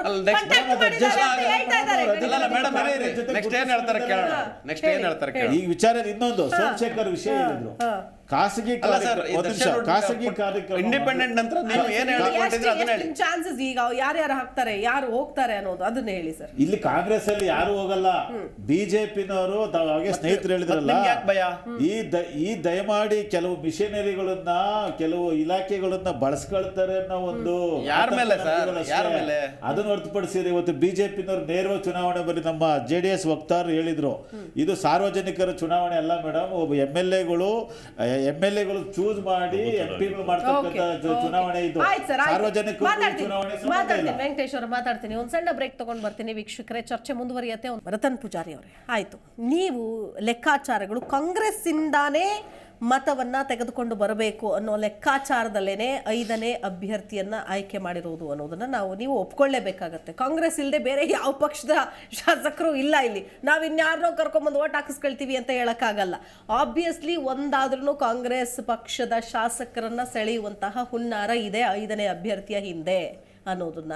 ಸೊ ಈ ಕುದುರೆ ವ್ಯಾಪಾರ ಆಗ್ತಿದೆ ಅನ್ನೋದನ್ನ ಹಾಗಾದ್ರೆ ಇಂಡೈರೆಕ್ಟ್ ಆಗಿ ಒಪ್ಕೊಳ್ಳೇಬೇಕಲ್ವಾ? ಮತ್ತೆ ಹೆಂಗ್ ಕರ್ಕೊಂಡ್ ಬರ್ತೀರಿ, ಹೆಂಗ್ ಓಟ್ ಹಾಕಿಸ್ತೀರಿ? ಸೊ ಹಂಗಾರೆ ಕೇಳೋದೇ ಇಲ್ವಾ? ಸುಮ್ಮನೆ ಹಂಗೆ ಅಭ್ಯರ್ಥಿ ಇರ್ಲಿ, ಒಂದು ಸ್ಥಾನ ಇದೆ ಅಂತ ಅನ್ನೋದು ಕಾರಣಕ್ಕೋಸ್ಕರ ನಾವು ಹಾಕಿದೀವಿ ಅಂತನ ಹೆಂಗ್ ಸಮರ್ಥನೆ ಮಾಡ್ಕೊಳ್ತೀರಿ ಸರ್ ನೀವು? ನೋಡಿ ಮೇಡಮ್, 5ನೇ ಅಭ್ಯರ್ಥಿಯನ್ನ ನಾವು ಹಾಕಿಲ್ಲ ಅಂತ ಹೇಳಿದ್ರೆ ಅದು ಚುನಾವಣಾ ಪ್ರೊಸೆಸ್ಸಲ್ಲಿ ಆನಂತರ ಪ್ರಜಾಪ್ರಭುತ್ವದಲ್ಲಿ ಅದು ತಪ್ಪಾಗ್ಬಿಡತ್ತೆ. ಅದರಿಂದಾಗಿ ನಾವು 5ನೇ ಅಭ್ಯರ್ಥಿಯನ್ನು ಹಾಕಿದ್ದೇವೆ. ಆನಂತರ ಸೋಲು ಗೆಲುವು ಆನಂತರ ಚುನಾವಣೆಯ ನಂತರ ಬರುವಂಥ ರಿಸಲ್ಟು ಅದರ ಮೇಲೆ ಡಿಪೆಂಡ್ ಆಗುತ್ತೆ. ಆಯ್ತಾ? ನೋಡಿ ಅದು ಹೆಂಗ್ ಬರುತ್ತೆ ಇಲ್ಲ, ಯಾರು ಕೇಳಲ್ಲ. ಹೌದು, ಯಾರು ಕೇಳಲ್ಲ. ಹೌದು, ಆದ್ರೆ ಅಭ್ಯರ್ಥಿಯನ್ನ ಹಾಕುವಂತದೇ ಒಂದು ದೊಡ್ಡ ಯಾಕೆ process. ಹಾಕಿದ್ರಿ? ಹಾಕ್ಲೇಬೇಕು. ಸಂಖ್ಯಾಬಲ ಆಯ್ತಾ? ಇಲ್ಲ ಅಂದ್ರೂ ಯಾಕೆ ಹಾಕಿದ್ರಿ? ಯಾವ ಸಂಖ್ಯಾಬಲ ಧೈರ್ಯದ ಇಲ್ಲ. ಮೇಲೆ ಹಾಕಿದ್ರಿ? ಯಾವ ಆಧಾರದ ಮೇಲೆ ನೋಡಿ ಹಾಕಿದ್ರಿ? ಮೇಡಮ್, ಆಯ್ತು, ನೀವು ಇವಾಗ ಕ್ಯಾಲ್ಕುಲೇಷನ್ ಕೊಡಿ ಸರ್. ನೋಡಿ, ಕ್ಯಾಲ್ಕುಲೇಷನ್ ಇವಾಗ ಕರ್ನಾಟಕದಲ್ಲಿ ಅಲ್ಲ ಸರ್, ನಿಮ್ದು 66 ಅಲ್ವಾ? ಅವ್ರದ್ದು 19. ಒಂದು ನಿಮಿಷ ನಿಮ್ಗೆ ಹೇಳಿದ ಅರ್ಥ ಆಯ್ತು ನನಗೆ, ನಾನು ಒಂದು ಹೇಳ್ತೀನಿ ಕೇಳಿ. ಟೋಟಲ್ ಆಯ್ತು. ಕರ್ನಾಟಕದಲ್ಲಿ- ಜನಾರ್ದನ್ ರೆಡ್ಡಿ ಅವ್ರದ್ದು ನಿಮಗೆ ಸೇರಿಸ್ಕೊಳ್ಳೋಣ. ಆಯ್ತು. ಒಟ್ಟು ಎಷ್ಟಾಯ್ತು? ಕೇರಳದಲ್ಲಿ 86 ಆಯ್ತು. ಇನ್ನ 4 ಯಾರು ಅನ್ನೋದು ನಂಗೆ ಲೆಕ್ಕ ಕೊಡಿ ಸರ್. ಕೇರಳದಲ್ಲಿ ಒಂದೇ ಒಂದು ಸೀಟು ವಿನ್ ಆಗಲ್ಲ ನಾವು, ಹಾಗಂತ ನಾವು ಎಲ್ಲಾ ಕ್ಷೇತ್ರದಲ್ಲೂ ಕಂಟೆಸ್ಟ್ ಸರ್ ಮಾಡ್ತೀವಿ ಅದೇ ಬೇರೆ ಇದೆ ಅಲ್ವಾ? ಸರ್. ಯಾಕೆ ಬೇರೆ ಆಗುತ್ತೆ? ಇದು ಕೂಡ ಅದೇ ತರದ ಒಂದು ಚುನಾವಣಾ ಪ್ರೊಸೆಸ್, ಅದನ್ನು ಮಾಡ್ತಾ ಇದ್ದೇವೆ ನಾವು. ಆಯ್ತಾ? ಇವಾಗ ಕಾಂಗ್ರೆಸ್ ಇವರು ವಕ್ತಾರರು ಹೇಳ್ತಿದ್ದಾರೆ ಬಿಜೆಪಿ ಅವರು ಹಂಗ್ ಮಾಡ್ತಾರೆ ಹಿಂಗ್ ಮಾಡ್ತಾರೆ ಅಂತ ಹೇಳಿದ್ರೆ, ಇವರಿಗೆ ಇವ್ರ ಶಾಸಕರ ಮೇಲೆ ನಂಬಿಕೆ ಇಲ್ವಾ ಹೇಗೆ ಅಂತ ಒಂದು ಪ್ರಶ್ನೆ ಉದ್ಭವ ಆಗುತ್ತೆ. ಇಲ್ಲ ಇದು ಅವರು ಕುದುರೆ ವ್ಯಾಪಾರ ಮಾಡ್ತಾರೆ, ಹಾರ್ಸ್ ಟ್ರೇಡಿಂಗ್ ಮಾಡ್ತಾರೆ ಅಂತ ಹೇಳ್ತಾರೆ. ಹಾಗಾದ್ರೆ ಮಾಡಿಲ್ವಾ ಇವ್ರು ಹಾಗಾದ್ರೆ? ಇರಿ ಸರ್, ಆಮ್ ಆದ್ಮಿ ಅವರು ಮಾತಾಡುವಂತ ಯಾವುದೇ ಒಂದು ಅರ್ಹತೆ ಇಲ್ಲ. ನೀವು ಇಟ್ಕೊಳ್ಳಿ, ಇರಿ ಹೇಳ್ತೇನೆ ಯಾಕಂತ ಹೇಳ್ತೇನೆ. ಇಲ್ಲ ಯಾಕಂತ ಹೇಳ್ತೇನೆ, ಈ ವಿಷಯದಲ್ಲಿ ಮಾತಾಡುವಂತದ್ದು ಏನೂ ಇಲ್ಲ. ಇರಿ ನೀವು ಯಾಕೆ ಮಧ್ಯೆ ಮಾತಾಡ್ತೀರಾ? ಸೌಜನ್ಯ ನೀವು ಫಸ್ಟ್ ಕಲ್ತ್ಕೊಳ್ಳಿ. ಫಸ್ಟ್ ಮಧ್ಯೆ ನಾನು ಮಾತಾಡ್ತಿದ್ದೀನಿ, ಮಧ್ಯೆ ಮಾತಾಡದೆ ಇರುವಂತ ಸೌಜನ್ಯನ ಕಲೀರಿ ನೀವು. ಆಯ್ತಾ?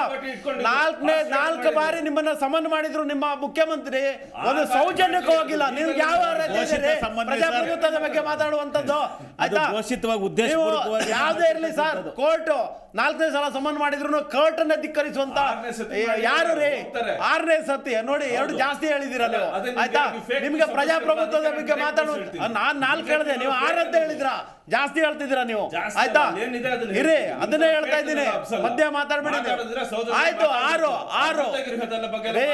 ನಿಮ್ಮ ಆಮ್ ಆದ್ಮಿ ಪಾರ್ಟಿಯವರು ಮೊದಲು ಕೋರ್ಟಿಗೆ ಇದು ಅಟೆಂಡ್ ಮಾಡಿ ಮಧ್ಯ ಬಂದು ಮಾತಾಡುವಂತ ಕೆಲಸವನ್ನ ಮಾಡಿ, ಮಧ್ಯ ಅದನ್ನ ಮಾಡಿ ಸರ್. ನೀವು ನಾನು ಮಾತಾಡ್ತಿರುವಾಗ ಮಧ್ಯ ಬಾಯ ಹಾಕುವಂತ ಕೆಲಸ ಮಾಡಿ, ಮಧ್ಯ ಮಾತಾಡುವಂತ ಕೆಲಸವನ್ನ ಮಾಡಬೇಡಿ ನೀವು. ಆಯ್ತಾ? ಮಧ್ಯ ಮೊದಲು ಆ ಸೌಜನ್ಯವನ್ನು ಕಲ್ತ್ಕೊಳ್ಳಿ. ಅಲ್ಲ, ಈ ಹಿಂದೆ ಮಾಡೇ ಇಲ್ವಾ ನೀವು ಅನ್ನೋ ಪ್ರಶ್ನೆ ಕೇಳಿದ್ರು, ಅದಕ್ಕೇನಾದ್ರು ಉತ್ತರ ಕೊಡ್ತೀರಾ? ಏನು?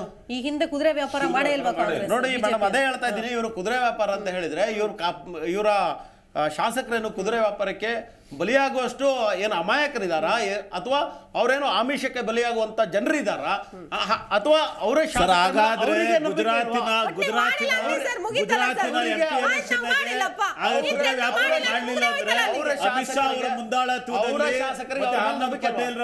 ಎಂಪಿ ಆಗ್ಬೇಕಂತ ಅಲ್ಲಲ್ಲ, ನಾವು ಕುದುರೆ ವ್ಯಾಪಾರ ಅಲ್ದ್ರೆ ಮತ್ತೆ ಇನ್ನೇನು? ಸರಿ, ನಾವು ಕುದುರೆ ವ್ಯಾಪಾರ ಮಾಡಿದ್ವಿ ತಾನೆ.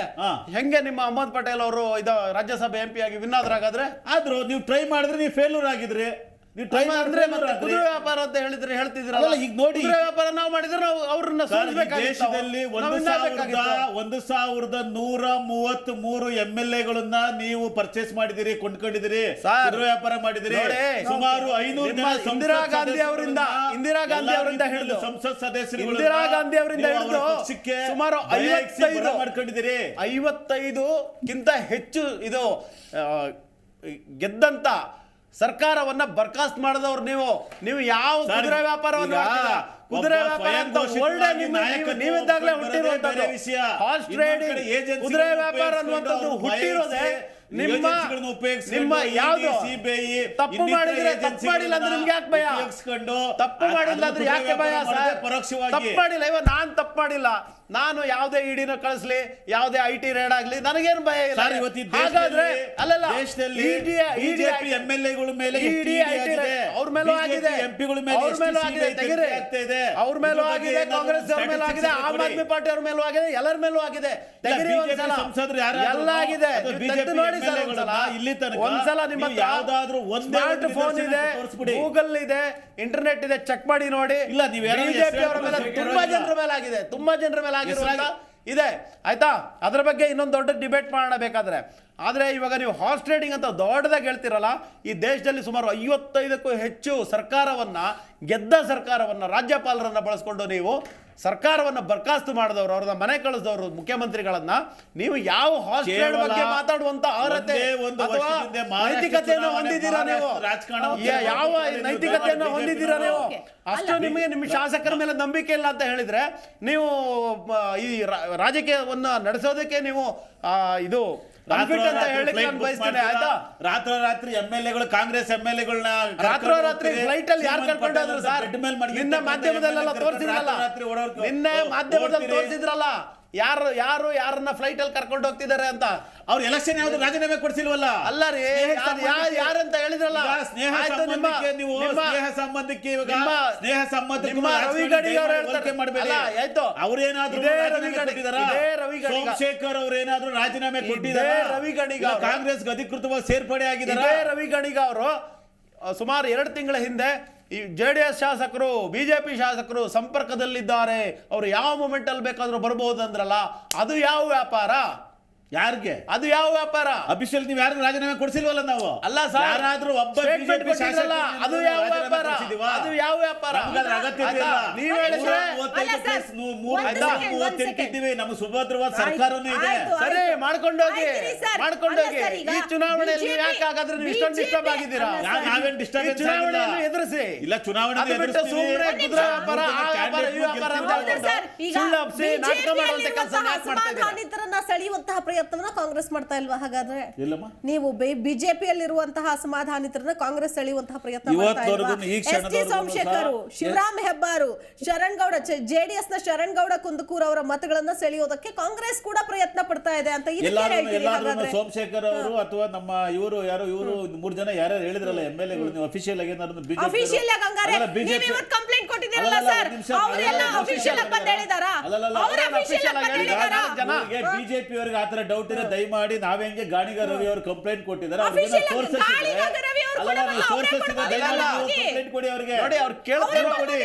ಕೇಳ್ತಿರೋ ಇದು ಪ್ರಶ್ನೆ ವ್ಯಾಲಿಡ್ ಇದೆ. ನೀವು ಇದೇನು ಅಫಿಷಿಯಲ್ ಅಂತ ಕೇಳಿದ್ರೆ ಇವಾಗ ನಾವು ಹೇಳ್ತಾ ಇದೀವಲ್ಲ, ಸೋಮಶೇಖರ್ ಏನಾದ್ರು ಹೇಳಿದಾರಾ? ನಮಗೆ ದರ್ಶನ್ ಪುಟ್ಟಣ್ಣ ಹೇಳಿದಾರಾ ನನಗೆ ಆಮಿಷ ಬಂದಿದೆ ಅಂತ? ಬಿಜೆಪಿ ಅವರು ಕರೀತಾ ಇದ್ದಾರೆ ಅಂತ ಹೇಳಿದಾರಾ? ಅಲ್ಲಲ್ಲ, ಇವರು ಡಿಪೆಂಡ್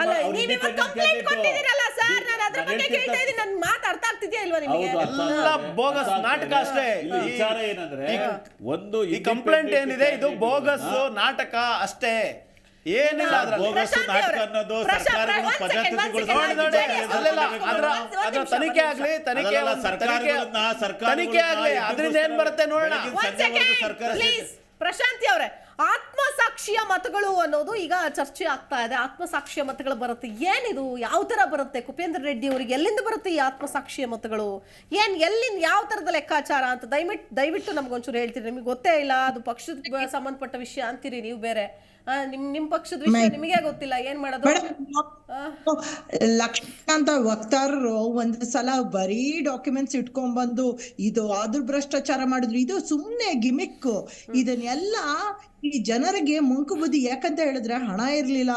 ಅವರು ಇವಾಗ ಈ ಗಿಫ್ಟ್ ಗ್ಯಾರಂಟಿಗಳನ್ನ ಏನ್ ಮಾಡಿದ್ದಾರೆ, ಅದಕ್ಕೆ ಹಣ ಹೊಂದಿಸ್ಬೇಕು, ಮತ್ತೆ ಅಲ್ಲಿ ಇಲ್ಲಿ ಟ್ರಾನ್ಸ್ಫರ್ ದಂಧೆನ ಮರೆಮಾಚಿಸಲಿಕ್ಕೆ ಆ ಲಕ್ಷ್ಮಣ ಅಂತ ವಕ್ತಾರಗಳನ್ನೆಲ್ಲ ಮುಂದೆ ಬಿಡೋದು, ಸೊ ದಟ್ ಆ ಟ್ರಾನ್ಸ್ಫರ್ ದಂಧೆ ಅದು ಖುಲಾಸೆ ಮಾಡುವಂತ ಒಂದು ಹುನ್ನಾರ. ಹಾಗೇನೆ ಇವಾಗ ಹೋಗುವಂಥದ್ದು ಎಲ್ಲ ಏನೋ ಇವಾಗ ಏನು ರವಿ ಅವರು ಕೊಡ್ತಾ ಇದ್ದಾರೆ, ಇದು ಎಲ್ಲ ಗಿಮಿಕ್ಸ್. ಅಂದ್ರೆ ಚುನಾವಣೆ ತಂತ್ರಗಾರಿಕೆ. ಈ ರೀತಿ ಮಾಡಿದ್ರೆ ಗೆಲ್ಲಬಹುದು ಅಂತ ಆಲ್ರೆಡಿ ಅವರಲ್ಲಿ ಒಂದು ಪ್ಲಾನ್ ಮಾಡ್ಕೊಂಡು ಅವ್ರು ಬಂದಿರೋಂಥದ್ದು. ಇದು ಇದರಲ್ಲಿ ಒಂದಿಷ್ಟು ಹುರುಳಿಲ್ಲ. ನಾ ಹೇಳ್ತೀನಿ, ಎಲ್ಲ ಸುಳ್ಳು ಬೂಟಾಟಿಕೆ. ಇದನ್ನ ನಿಜಕ್ಕೂ ನಾವುಗಳು ಅರ್ಥ ಮಾಡ್ಕೊಬೇಕು. ಜನರು ಯಾರಾಗ್ತಾರೆ ಅಂತ ಹೇಳಲೇ ಇಲ್ಲ ನೀವು ಕೊನೆಗೂ. ಏನ್ ಹೇಳಿ? ಅಲ್ಲ, ಈಗ ಕುಪೇಂದ್ರ ರೆಡ್ಡಿ ಅವರಿಗೆ ಆತ್ಮಸಾಕ್ಷಿಯ ಮತಗಳು ಬೀಳುತ್ತೆ ಅಂತ ಹೇಳಿದ್ರು, ಅದನ್ನ ಯಾರು ಹಾಕ್ತಾರೆ, ಎಲ್ಲಿಂದ ಹಾಕ್ತಾರೆ, ಉಳಿದವ್ರಿಗೆ ಎಲ್ಲಿಂದ ಕರ್ಕೊಂಡು ಬರ್ತೀರಿ 4 ಜನನ ಅನ್ನೋದನ್ನ ಹೇಳ್ತಾನೆ ಇಲ್ಲ ನೀವು. ಮೇಡಮ್, ಅದು ರಾಜಕೀಯ, ಅದು ಎಲ್ಲವನ್ನು ಮಾಧ್ಯಮದ ಮುಂದೆ ಉಮೇಶ್ ಬಾಬು ಅವರು, ಡಿ ಕೆ ಶಿವಕುಮಾರ್ ಅವರು ಕೂಡ ಹೇಳ್ತಾರೆ, ನಮಗೂ ಆತ್ಮಸಾಕ್ಷಿ ಮತಗಳಿದಾವೆ, ನಮಗೂ ಬೇರೆ ಪಕ್ಷದಲ್ಲಿರೋರು ಅಂದ್ರೆ ಬಿಜೆಪಿಯಲ್ಲಿರೋರು, JDS ಅಲ್ಲಿರೋರು ನಮಗೂ ಸ್ನೇಹಿತರಿದ್ದಾರೆ, ಅವ್ರು ನಮಗ ಅವ್ರ ಮತಗಳನ್ನ ಹೆಂಗ್ ಹಾಕ್ಸ್ಕೊಳ್ಳೋದು ಅನ್ನೋದು ಗೊತ್ತಿದೆ ಅಂತ ಅವರು ಹೇಳ್ತಾರೆ. ಅಂದ್ರೆ ಇದು ನೀವು ನಮ್ಮವ್ರನ್ನ ಕರ್ಕೋತೀರಾ, ನಾವು ನಿಮ್ಮವ್ರನ್ನ ಕರ್ಕೋತೀವಿ ಅಷ್ಟೇ. ಏನಾಗ್ತಿದೆ ಹಂಗಾರೆ ಅಂತ. ಅಂದ್ರೆ ನಾನು ಯಾವುದೇ ಪಕ್ಷ, ಬಿಜೆಪಿ ಆಗಿರಿ ಕಾಂಗ್ರೆಸ್ ಆಗಿರಿ, ನೀವು ನಮ್ಮ ಅವ್ರನ್ನ ಕೈ ಹಾಕ್ತೀರಾ, ನಿಮ್ಮವ್ರ 4 ಜನ ನಮ್ಮ ಹತ್ರ ಬರಕ್ ರೆಡಿ ಇದ್ದಾರೆ ಅಂದ್ರೆ ಇದನ್ನು ಕುದುರೆ ವ್ಯಾಪಾರನೇ ಅಲ್ವಾ? ಏನ್ ಹೇಳ್ತೀವಿ? ಈ ಎಲ್ಲ ನಾಟಕದಲ್ಲಿ ಕರ್ನಾಟಕದ ಜನತೆ ಗಂಡ ಹೆಂಡ್ರ ಮಕ್ಕಳಲ್ಲಿ ಕೂಸ್ ಬಡವಾಯ್ತು ಅನ್ನಂಗಿದೆ. ಯಾಕಂದ್ರೆ ಇನಿಷಿಯೇಟ್ ಮಾಡಿದವರು BJP JDS ಕೋalition 5ನೇ ಕ್ಯಾಂಡಿಡೇಟ್ ಅಭ್ಯರ್ಥಿ ಹಾಕ್ಬಿಟ್ಟು ಅವ್ರ ಹತ್ರ ನಂಬರ್ಸ್ ಇಲ್ಲ ಅಂದ್ರೂ ಮಾಡಿದ್ರು. ಈಗ ಕಾಂಗ್ರೆಸ್ ಅವರು ಏನು ಕೈ ಕಟ್ಕೊಂಡು ಕೂತಿಲ್ಲ. ಸೊ ಅವ್ರ ಸ್ಟ್ರಾಟಜಿ ಯೂಸ್ ಮಾಡ್ತಾರೆ. ಆಮೇಲೆ ಹಾರ್ಸ್ ಟ್ರೇಡಿಂಗ್ ಅನ್ನೋದನ್ನ ಕರ್ನಾಟಕದಲ್ಲಿ ಪ್ರಚಲಿತವಾಗಿ ತಂದ BJP ಪಕ್ಷ ಅಂತೂ 135 ಸೀಟ್ಸ್ ಬಂದಿತ್ತು ಕಾಂಗ್ರೆಸ್ ಕಳೆದ ಎಲೆಕ್ಷನ್ ಅಲ್ಲಿ. ಅಂದ್ರೂ ಕೀಪ್ ಅನ್ ಆಂಬುಲೆನ್ಸ್ ಈಗ ಕಳೆದ ಮೊನ್ನೆ ಅದರಲ್ಲಿ 135 ಸೀಟ್ಸ್ ಬಂದಿದ್ರು ಅವರ media cell head Amit Malvi ಅವ್ರು ಹೇಳ್ತಾರೆ ಕೀಪ್ ಅನ್ ಆಂಬುಲೆನ್ಸ್ ರೆಡಿ ಅಂತ. ಅಂದ್ರೆ ಕ್ಯಾಶ್ ಇಟ್ಕೊಂಡು ರೆಡಿ ರೀ ಆಂಬುಲೆನ್ಸ್ ಅಲ್ಲಿ, ಯಾರಿಗಾದ್ರೂ ಬೇಕಿದ್ರೆ ಕೊಟ್ಬಿಟ್ಟು ವಾಪಸ್ ಕರ್ಕೊಬರೋಣ ಅಂತ. ಇವರು ಇದುವರೆಗೂ ಒಪ್ಕೊಳ್ಳೇ ಇಲ್ಲ ನಾವು ಏನು ಕುದುರೆ ವ್ಯಾಪಾರ ಮಾಡಿಲ್ಲ ಅಂತ. ಇದೇ ಬಸವರಾಜ ಬೊಮ್ಮಾಯಿಯಿಂದ ತುಂಬಾ ಜನ ಹೇಳ್ತಾನೆ ಇದಾರೆ ಬಿದ್ದೋಗತ್ತೆ.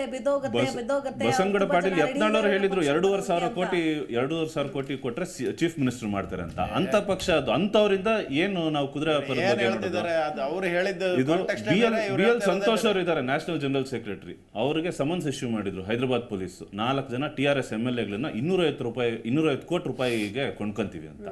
ಅದ್ರ ಬಗ್ಗೆ ಏನು ಮಾತಾಡಲ್ಲ, ಅದು ಅಲ್ಲಲ್ಲೇ ಕ್ಲೋಸ್ ಆಗೋಗ್ಬಿಡುತ್ತೆ ಇಶ್ಯೂಸ್. ಈಗ ನಮ್ಮ ನಾಯಕರು ಅರವಿಂದ್ ಕೇಜ್ರಿವಾಲ್ ಬಗ್ಗೆ ಹೇಳ್ತಿದ್ದಾರೆ. ಅವ್ರಿಗೆ 6th ಟೈಮ್ ಸಮನ್ಸ್ ಇಶ್ಯೂ ಆಗಿದೆ, ಕೋರ್ಟಲ್ಲಿ ಕೇಸ್ ಹಾಕಿದೀವಿ. ಒಂದ್ ನಿಮಿಷ ಬ್ರದರ್, ತಿರ್ಗಾ ಬಜೆಟ್ ಸೆಷನ್ನು ಮಾರ್ಚ್ 16ವರೆಗೂ ನಡೆಯುತ್ತೆ. ಅದಾದ್ಮೇಲೆ ಅಪಿಯರ್ ಆಗೋದು ಬಿಡೋದು ನೋಡ್ತೀವಿ. ನಾವು ಲೀಗಲಿ ಏನಿದೆ ಅದನ್ನ ಮಾಡ್ತೀವಿ. ಇದೇ ನಿಮ್ಮದೇ ಪಕ್ಷದ DK ಶಿವಕುಮಾರ್ ಅವರು ಹೇಳಿದ್ದನ್ನು ನಾನು ನಿಮಗೂ ಹೇಳ್ತೀನಿ ಸರ್. ನೀವು ಹೇಳಿದ್ರಲ್ಲ ತೋರಿಸಿ, ಯಾರಾದ್ರೂ ಬಹಿರಂಗವಾಗಿ ಹೇಳಿದಾರ ತೋರಿಸಿ, ದಾಖಲೆ ಇದೆಯಾ ಮೀಡಿಯಾ ಮುಂದೆ? ನಿಮ್ಮ DK ಶಿವಕುಮಾರ್ ಅವರೇ ಹೇಳಿದ್ದಾರೆ ನಮಗೂ ಬೇರೆ ಪಕ್ಷದಲ್ಲಿದ್ದಾರೆ, ನಮಗೂ ಓಟ್ ಹಾಕ್ಸ್ಕೊಳ್ಳೋದು ಗೊತ್ತು ಅಂತ. ಇದನ್ನ ಕುದುರೆ ವ್ಯಾಪಾರ ಅಂತ ಹೆಸರು ಹೇಳಲ್ವಾ ನೀವು? ಇದನ್ನ ಬೇರೆ ಏನಾದ್ರು ಹೆಸರು ಹೇಳ್ತೀರಾ ಸರ್? ಆತ್ಮಸಾಕ್ಷಿ ಮತ ಒಂದ್ಸಲಿ ಬೂತ್ಗೆ ಹೋದಾಗ ಒಂದೊಂದ್ಸಲಿ ಅನಿವಾರ್ಯವಾಗಿ ಓಟ್ ಹಾಕ್ಬಿಡ್ತಾರೆ. ಅದರ ಆಧಾರದ ಮೇಲೆ ಆತ್ಮಸಾಕ್ಷಿ ಅಂತ ಹೇಳ್ತಿದ್ರೆ ನಾವು ಪರ್ಚೇಸ್ ಮಾಡ್ತೀವಿ, ಆಮಿಷ ಹೊಡ್ತೀವಿ, 100 ಕೋಟಿ ಕೊಡ್ತೀವಿ, BJP ಇರ್ತಕ್ಕ 150 ಕೋಟಿ ಇಲ್ಲ. ಅವ್ರ ತರ ನಾವೇನು ನಮ್ಮ ಅಧ್ಯಕ್ಷರು ಹೇಳಿರೋದು ಆತ್ಮಸಾಕ್ಷಿ ಮತ ಅನ್ನೋದು ಒಂದೊಂದ್ಸಲಿ ಈ ರಾಜ್ಯದಲ್ಲಿ ಒಂದು ಸುಭದ್ರವಾದ ಸರ್ಕಾರನೇ ಇದೆ. ನಮ್ಗೇನು ಅವ್ರಿಗೆ ಬೇರೆಯವ್ರು ಸಪೋರ್ಟ್ ಮಾಡ್ತಕ್ಕಂಥದ್ದು ಅವಶ್ಯಕತೆ ಏನಿಲ್ಲ. ಒಂದು ಅಂಕಿಅಂಶಗಳು ನೀವೇ ಹೇಳ್ತಾ ಇದ್ದೀರಿ. ರಾಜ್ಯಸಭೆಯಲ್ಲಿ 44.8 ವೋಟ್, ಹೆಚ್ಚು ಕಮ್ಮಿ ಅಪ್ರಾಕ್ಸಿಮೇಟ್ 45 ಜನ ಒಂದು ಮತ ಕೊಟ್ಟರೆ ಮಾತ್ರ ಫಸ್ಟ್ ಪ್ರಿಫರೆನ್ಸ್ ಅಲ್ಲಿ ನಮಗೆ ಈ 3 ಜನ ಕ್ಯಾಂಡಿಡೇಟ್ಗಳು ಫಸ್ಟ್ ಪ್ರಿಫರೆನ್ಸ್ ವೋಟಲ್ಲೇ ಗೆದ್ದು ಬಿಡ್ತಾರೆ. ನಾವು ಇನ್ನೊಂದು ಕಡೆ ನೋಡ್ಬೇಕಂತ ಏನಿಲ್ಲ. ಆದ್ರೆ ಈ BJP ಮತ್ತೆ JDSನವರು ಇವತ್ತಿನ ಫಲಿತಾಂಶನೂ ಬಹಳ ಚೆನ್ನಾಗಿ ಸಿಕ್ಬಿಟ್ಟಿದೆ. ಈಗ ಇವರು ನಮ್ಮ ಯಾರು ಪುಟ್ಟಣ್ಣಯ್ಯವರು MLC ಎಲೆಕ್ಷನ್ ಆಗಿ ಆಲ್ರೆಡಿ ಎಲೆಕ್ಟ್ ಆಗ್ಬಿಟ್ಟಿದ್ದಾರೆ. ನೀವೇ ತೋರಿಸ್ತಾ ಇದ್ದೀರಿ. ವಿಚಾರ ಏನಂದ್ರೆ ಇವ್ರು ಏನ್ ಮಾಡ್ತಿದ್ದಾರೆ, ದಂಡಯಾತ್ರೆ ಹೊಡೆದಂಗೆ JDS BJP ಒಂದಾಗ್ಬಿಟ್ಟು ನಮ್ಮ ಕಾಂಗ್ರೆಸ್ ಸರ್ಕಾರದನ್ನ ಪಜತುತಿಗೊಳಿಸಿ ಮೊನ್ನೆ ಅಸೆಂಬ್ಲಿನಲ್ಲಿ ಹೇಳ್ತಾ ಇದ್ರಲ್ಲ ನಮ್ಮ ಅಶೋಕ್ ಅವರು, ಇನ್ನೊಂದು 4 ನಿಂಬೆಹಣ್ಣು ಜಾಸ್ತಿ ಮಂತ್ರ ಅಲ್ಲ, ಇವ್ರು ಹೇಳ್ತಾ ಇದಾರಲ್ಲ, ಇವ್ರು ಮಾಡಿರೋಂಥ ರಣತಂತ್ರ 8 ಗಂಟೆಗೆ DK ಶಿವಕುಮಾರ್ ಅವರು ಎಜುಕೇಶನ್ ಮಿನಿಸ್ಟರ್ ಅವ್ರನ್ನ ಕರೆಸಿ ಮೀಟಿಂಗ್ ಮಾಡಿ ಆಮಿಷ ಒಡ್ಡಿ BEO ಅವ್ರಿಗೆ ಮತ್ತೆ DDP ಅವ್ರಿಗೆ ಎಲ್ಲ ಕರೆಸ್ಬಿಟ್ಟು CRP ಅವ್ರ ಹತ್ರ ಎಲ್ಲ ಕೆಲಸ ಮಾಡಿಸ್ಕೊಂಡು ಒಬ್ಬೊಬ್ರೆ ಶಿಕ್ಷಕರ ಮನೆಗೆ ಹೋಗಿ ಹಣ ಮತ್ತೆ ಬಟ್ಲು ಚಂಬು ಎಲ್ಲ ಕೊಟ್ಟು ಬಂದ್ರಲ್ಲ, ಸಿಲ್ವರ್ದು ಎಲ್ಲ. ದಯಮಾಡಿ ಯಾರಾದ್ರೂ ಒಬ್ಬರು ಶಿಕ್ಷಕರಿಂದ ದಯಮಾಡಿ ಅಧಿಕೃತವಾಗಿ ಇದನ್ನು ಸಾಬೀತುಪಡಿಸಿ. ಅಪವಾದನ ಸುಮ್ಸಿಂಗೆ ಮಾಡೋದು ಬೇಡ. ಯಾಕಂದ್ರೆ ಪುಟ್ಟಣ್ಣನವರು ಅವ್ರದೇ ಆದ ಒಂದು ಶಕ್ತಿ ಇಟ್ಕೊಂಡು ಅವ್ರದೇ ಆದ ಒಂದು ಶಿಕ್ಷಕ ಕ್ಷೇತ್ರದಲ್ಲಿ ಸಾಧನೆ ಮಾಡಿ ಗೆದ್ದಿರೋದು. ಚುನಾವಣೆ ಟೈಮಲ್ಲಿ ಹಂಚಿಕೆ ಮಾಡಿದ ವಿಷಯಕ್ಕೆ ಬಂದ್ರೆ ಅದ್ ನಿಮ್ ಪಕ್ಷದವರು ಇದಾರೆ, BJP ಅವರು ಇದಾರೆ, ಕಾಂಗ್ರೆಸ್ದವರು ಇದಾರೆ. ಬಟ್ ಪ್ರೂವ್ ಆಗಿದ್ ಯಾರಿಗೂ ಇಲ್ಲ. ಸುಮ್ಮನೆ ಎಲೆಕ್ಷನ್ ಕಮಿಷನ್ ಎಷ್ಟು ಉದ್ದ ದೂರಗಳನ್ನ ತಗೊಂಡ್ರು, ಆಮೇಲೆ ಅದ್ ಏನಾಯ್ತೋ ಏನೋ. ಪುಟ್ಟಣ್ಣನವರು ನೀವು MLC ಆಗಿರೋದಕ್ಕೆ ನಿಮ್ಮ ಪಕ್ಷದ ಮುಖಂಡಗಳು ಹೊಟ್ಟೆ ಕಿಚ್ಚು ಬಂದಿದೆ ಅಷ್ಟೇ. ಇದು ಬ್ರೇಕಿಂಗ್ ನ್ಯೂಸ್ ನೋಡಿ. ಅದು ಅಲ್ಲೇ ಹಂಚಿದ್ರು, ಗಡಿಯಾರ ಹಂಚಿದ್ರು, ಏನೋ ಸಕ್ಕರೆ ಹಂಚಿದ್ರು ನಿರಾಣಿ ಅವರು, ಇವ್ರು ಹಂಚಿದ್ರು, ಕಾಂಗ್ರೆಸ್ನವ್ರು ಹಂಚಿದ್ರು. ಸುಮ್ನೆ ಹೇಳೋದಷ್ಟೇ. ಆಮೇಲೆ ಯಾರಿಗೆ ಶಿಕ್ಷೆ ಆಯ್ತು, ಏನ್ ಮಾಡ್ತು ಎಲೆಕ್ಷನ್ ಕಮಿಷನ್? ಏನು ಇಲ್ಲ ಮೇಡಮ್. ಇದ್ರಲ್ಲಿ ತಾವೆಲ್ಲರೂ ಸಮಭಾಗಿ ಸಮಪಾಳು ಅನ್ನೋದನ್ನ, ಸಮಪಾಲು ಸಮಪಾಳನ್ನ ಬಹಳ ಚೆನ್ನಾಗಿ ನಿಭಾಯಿಸ್ಕೊಂಡು ಹೋಗ್ತಾ ಇದ್ದೀರಾ ಎಲ್ಲ ಪಕ್ಷದವರು. ನನ್ನ ಕಡೆಯಿಂದ ನಿಮ್ಮೆಲ್ಲರಿಗೂ ಒಂದು ಅಭಿನಂದನೆಯನ್ನ ಸಲ್ಲಿಸ್ತಾ ನಾನು ಚರ್ಚೆಗೆ ಬರ್ತೀನಿ ವಾಪಸ್ಸು. I will not come back to that point. Yes, continue ಮಾಡಿ ವೆಂಕಟೇಶ್ ಅವರೇ. ಹೇಳಿ ಸರ್. ಈಗ ಇನ್ ಕೇಸ್ ಆಯ್ತಪ್ಪ, ಅವರ ಏನೋ ಪ್ರಯತ್ನ ಪಟ್ಟು ಅಲ್ಲಿನ ಮತಗಳು, ನಿಮ್ಮ ಮತಗಳೇ ಒಂದೇ 2 3 ಆಯ್ತು, ಆತ್ಮಸಾಕ್ಷಿ ಮತಗಳು ಆ ಕಡೆಗೆ ಹೋಯ್ತು ಅಂತ ಅನ್ಕೋಣ. ಏನು ಹೋಗೋ ಚಾನ್ಸಸ್ ಸಾಧ್ಯನೇ ಇಲ್ಲ ಮೇಡಮ್. ಮತ್ತೆ ಯಾಕೆ ನೀವು ಇಷ್ಟೊಂದೆಲ್ಲ ಐಡ್ರಾಮಾ ಮಾಡ್ತಾ ಇದ್ದೀರಿ? ಪ್ರಜಾಪ್ರಭುತ್ವನ ಪ್ರತ್ಯಕ್ಷವಾಗಿ BJPನವರು ಮತ್ತೆ ಈಗ ಜನತಾದಳದವ್ರು ಸೇರ್ಕೊಂಡು ಹೆಂಗೆ ಪ್ರಜಾಪ್ರಭುತ್ವ ಜನ ಕೊಟ್ಟಿರ್ತಕ್ಕಂಥ ಮತನ ಹೇಗೆ ನಾವು ಕುರಿ ಕೋಳಿ ಇನ್ನೇನ್ಯಾವುದನ್ನು ಬೆಲೆ ಕಟ್ಟು ವ್ಯಾಪಾರ ಮಾಡ್ದಂಗೆ, ಈಗ ಆಲ್ರೆಡಿ ದೇಶದಲ್ಲಿ ರೀತಿಯಲ್ಲಿ ಸಾಕಷ್ಟು ನಡೆದೋಗ್ಬಿಟ್ಟಿದೆ ಮೇಡಮ್, ನಮ್ಮ ಕಣ್ಮುಂದೆ ಇದೆ. ಮಹಾರಾಷ್ಟ್ರ ಸರ್ಕಾರನ ಹೆಂಗೆ ಇವ್ರು ಪದಚ್ಯುತಿಗೊಳಿಸಿತ್ತು ನಮ್ಮ ಕಣ್ಮುಂದೆ ಇದೆ. ಮಧ್ಯಪ್ರದೇಶದಲ್ಲಿ ನಮ್ಮ ಸರ್ಕಾರನ ಹೆಂಗೆ ಪದಚ್ಯುತಿಗೊಳಿಸಿತ್ತು ನಮ್ಮ ಕಣ್ಮುಂದೆ ಇದೆ. ಹಾಗೇನೆ ಇತ್ತೀಚಿನ ಸ್ಟಾಟಿಸ್ಟಿಕ್ಸ್, ನಿನ್ನೆ ಒಂದು ಸ್ಟಾಟಿಸ್ಟಿಕ್ಸ್ ಮೇಡಮ್, ಒಂದು ನಿಮಿಷ ಅಲ್ಲಲ್ಲ, ಈಗ ನೀವು ಈಗ ಉದಾಹರಣೆ ಹೇಳಿದ್ರೆ ಈಗ ನಮ್ಮ ಇವರು ಬಸವರಾಜರು ಒಂದ್ಸಲಿ ರನ್ನಿಂಗ್ ರೇಸ್ ಮಾಡಿದ್ರು. ಬಸವರಾಜ್ ಅವರು ಜೀರೋ ಟ್ರಾಫಿಕ್ ನಲ್ಲಿ ಅದೇ ಆಗ್ತಿತ್ತೇನೋ ಗೊತ್ತಿಲ್ಲ. ಮೆಜಾರಿಟಿ ಬಂದಿರೋದಕ್ಕೆ ಒಂದ್ ಸ್ವಲ್ಪ ಶಾಂತವಾಗಿ ಸದ್ಯಕ್ಕೆ ನಡೀತಾ ಇದೆ, ಗೊತ್ತಿಲ್ಲ ಆಫ್ಟರ್ ದ ಎಲೆಕ್ಷನ್ಸ್ ಏನೇನಾಗುತ್ತೆ ಅಂತ. ಎಸ್, ಈಗ ಅವರಂತೂ ಲೆಕ್ಕಾಚಾರ ಹೇಳಲಿಲ್ಲ, ಹೌದಾ?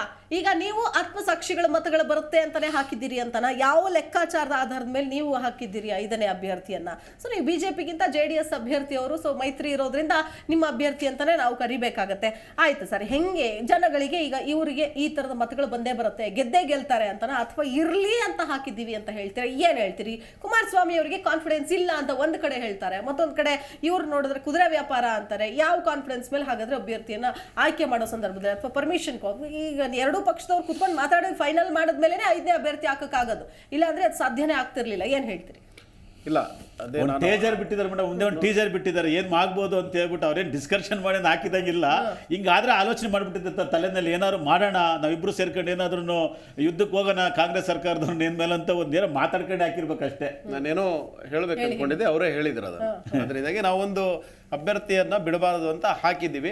ಅಭ್ಯರ್ಥಿಗಳು ಅವರು ಕೊನೆ ಮೂಮೆಂಟ್ ಅಲ್ಲಿ ಆಗಿದ್ದು, ಕೊನೆ ಮೂಮೆಂಟ್ ಅಂದ್ರೆ ಉಳಿದದ್ದೆಲ್ಲ ಕ್ಲಿಯರ್ ಇರೋದ್ರಿಂದ ಇದನ್ನ ಮಾಡ್ಬೇಕಂತ ಅದ್ರಲ್ಲಿ ಡಿಸ್ಕಷನ್ ಆಗಿ ಬಿಜೆಪಿ ಅವರನ್ನ ಹಾಕೋದಾ, JDS ಅವರನ್ನ ಹಾಕೋದಾ, ಅಥವಾ ಇಬ್ಬರ ಒಮ್ಮತದ ಅಭ್ಯರ್ಥಿಯನ್ನ ಹಾಕೋದಾ, ನಮಗೊಂಚೂರು ಕೆಲಸ ಇರ್ಲಿ, ಫೈಟ್ ಹೆಂಗಿರುತ್ತೆ. ಹೌದು, ಅಲ್ಲಲ್ಲ, ಚುನಾವಣೆ ಅಂದ್ಮೇಲೆ ಸ್ಪರ್ಧೆ ಮಾಡ್ಲೇಬೇಕು ಅನ್ನುವಂಥದ್ದು ನಮ್ಮ ಇಂಟೆನ್ಷನ್ ಇದ್ದಾಗೆ ಅಭ್ಯರ್ಥಿ ಹಾಕಿದ್ದೀವಿ.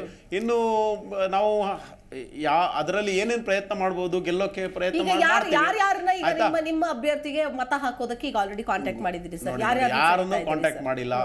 ಆತ್ಮಸಾಕ್ಷಿ ಮತ ಅಂತ ಅವ್ರೇನು ಹೇಳಿದ್ದಾರೆ, ಅದು ಕೊನೆಯ ಮೂಮೆಂಟ್ ಅಲ್ಲಿ ಇವರಿಗೆ ಅಂದ್ರೆ ಒಂದು ಗುಡ್ ವಿಲ್ ಅಲ್ಲಿ ಯಾರಾದ್ರೂ ಹಾಕುವಂತದ್ದಿದ್ರೆ ಅವ್ರು ವಿನ್ ಆದ್ರೆ ಸಂತೋಷ. ಯಾರು ಏನು ಕೇಳದೆ ಹಂಗೆ ಓಟ್ ಹಾಕ್ಬಿಡ್ತಾರ ಸರ್? ಯಾರು ಕೇಳದೆ ಬೇಡ ಅಂತ? ನನಗೆ ಗೊತ್ತಿಲ್ಲ, ಅದು ಆತ್ಮಸಾಕ್ಷಿ ಅಂತ ಹೇಳಿದ್ರೆ ಹಂಗೆ ಅಲ್ವಾ. ಇವಾಗ ಯಾರಿಗೂ ಇವ್ರ ಈ ಅಭ್ಯರ್ಥಿಗಳ ಬಗ್ಗೆ ಒಂದು ಗುಡ್ ವಿಲ್ ಇರುತ್ತೆ, ಕೇಳದೇನೆ ಅವರೇ ಹಾಕ್ಬಿಡ್ತಾರೆ ಅಂತನಾ? ಅಷ್ಟೇ, ಹಂಗೆ ಪಕ್ಷಕ್ಕೆ ಬಿಟ್ಟು ಬೇರೆಯವ್ರ ಪಕ್ಷಕ್ಕೆ ಹಾಕ್ಬಿಡ್ತಾರೆ ಅಂತ ಅಲ್ಲ. ನೋಡಿ, ಅಲ್ಲ ನೀವು ಕೇಳ್ತಾ ಇರೋದ್ರೆ ಹಂಗೆ ಆಗ್ಬಿಡ್ತಾರ ಅಂತ ಹೇಳಿದ್ರೆ ಅಲ್ಲಲ್ಲ, ನಾವು ಕಾಂಟ್ಯಾಕ್ಟ್ ಮಾಡಿಲ್ಲ ಅಂತೀರಿ, ಆದ್ರೂ ಏನು ಕಾಂಟ್ಯಾಕ್ಟ್ ಏನಿಲ್ಲ. ನೋಡಿ, ನಾವು ಅಭ್ಯರ್ಥಿಯನ್ನ ಹಾಕಿದ್ದೀವಿ. ಅಭ್ಯರ್ಥಿಯವರು ಇವಾಗ ಅವರ ಒಂದು ಇದ್ರ ಮ್ಯಾಕ್ಸಿಮಮ್ ಪ್ರಯತ್ನ ಮಾಡೋದಕ್ಕೆ 4 ಕೋಟಿ ಬೇಕಂತ ನೀವು ಹೇಳಿದ್ದೀರಾ. 2 ಇದಿದೆ, ಏನಂದ್ರೆ ಇಂಡಿಪೆಂಡೆಂಟ್ ಜನಾರ್ದನ್ ರೆಡ್ಡಿ ಅವರು ಸೇರಿಸ್ಕೊಂಡೆ 86 ಆಗುತ್ತೆ. ಆಯ್ತು, ಅದೇ 2-3 ಅವರು ಇಂಡಿಪೆಂಡೆಂಟ್ಸ್ ಇದ್ದಾರೆ, ಅವರು ಸ್ವತಂತ್ರರಿದ್ದಾರೆ, ಯಾರಿಗೆ ಬೇಕಾದ್ರೂ ಓಟ್ ಹಾಕ್ಬೋದು ಮೇಡಮ್. ಜನಾರ್ದನ್ ರೆಡ್ಡಿ ಅವರು ಸಹ ಬಡ್ಜೆಟ್ ನೋಡಿ ಕಾಂಗ್ರೆಸ್ ಹೇಳಿದ್ದಾರೆ.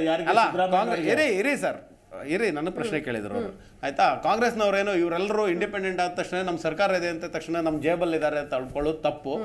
ಆದ್ರಿಂದಾಗಿ ಅವರ ಆತ್ಮಸಾಕ್ಷಿ ಓಟ್ ಮತ, ಆನಂತರ ನಮ್ಮ ಅಭ್ಯರ್ಥಿಯ ಅವರದ್ದು ಗುಡ್ವಿಲ್ ಬೇಕಲ್ಲ ನಿಮಗೆ. ಆಯ್ತು, ಅಲ್ಲ, ಗೊತ್ತಿಲ್ಲ ಅದು ರಿಸಲ್ಟ್ ಬಂದ ದಿನ ನಮಗೆ ಗೊತ್ತಾಗುತ್ತೆ.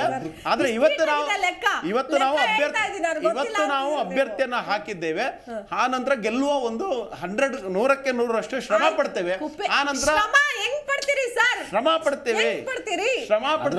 ನೋಡಿ, ಎಲ್ಲದರಲ್ಲೂ ಕ್ಯಾಂಡಿಡೇಟ್ ಹಾಕೋದು ಸಾಮಾನ್ಯ ವರ್ಕರ್ ಹಾಕಿಲ್ಲ, ಯಾರು ಪ್ರಾಮಾಣಿಕ ದುಡ್ಡ ವರ್ಕರ್ನು ಹಾಕಿಲ್ಲ, ಒಬ್ಬ ಇಂಡಸ್ಟ್ರಿ ನಡೆಸ್ತಕ್ಕಂಥ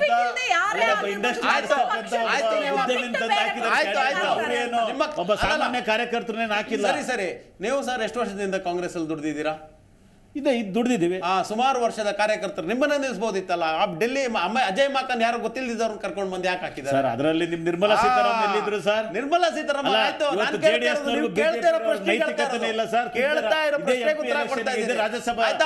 ನಿಮ್ಮಂತ ಕಾರ್ಯಕರ್ತರನ್ನ ಮಾಡಕ್ ಆಗ್ತಾ ಇರ್ಲಿಲ್ಲ. ನಿಮ್ಮಂತ ಒಳ್ಳೆ ಕಾರ್ಯಕರ್ತರನ್ನ ಮಾಡಬಹುದಿತ್ತಲ್ಲ.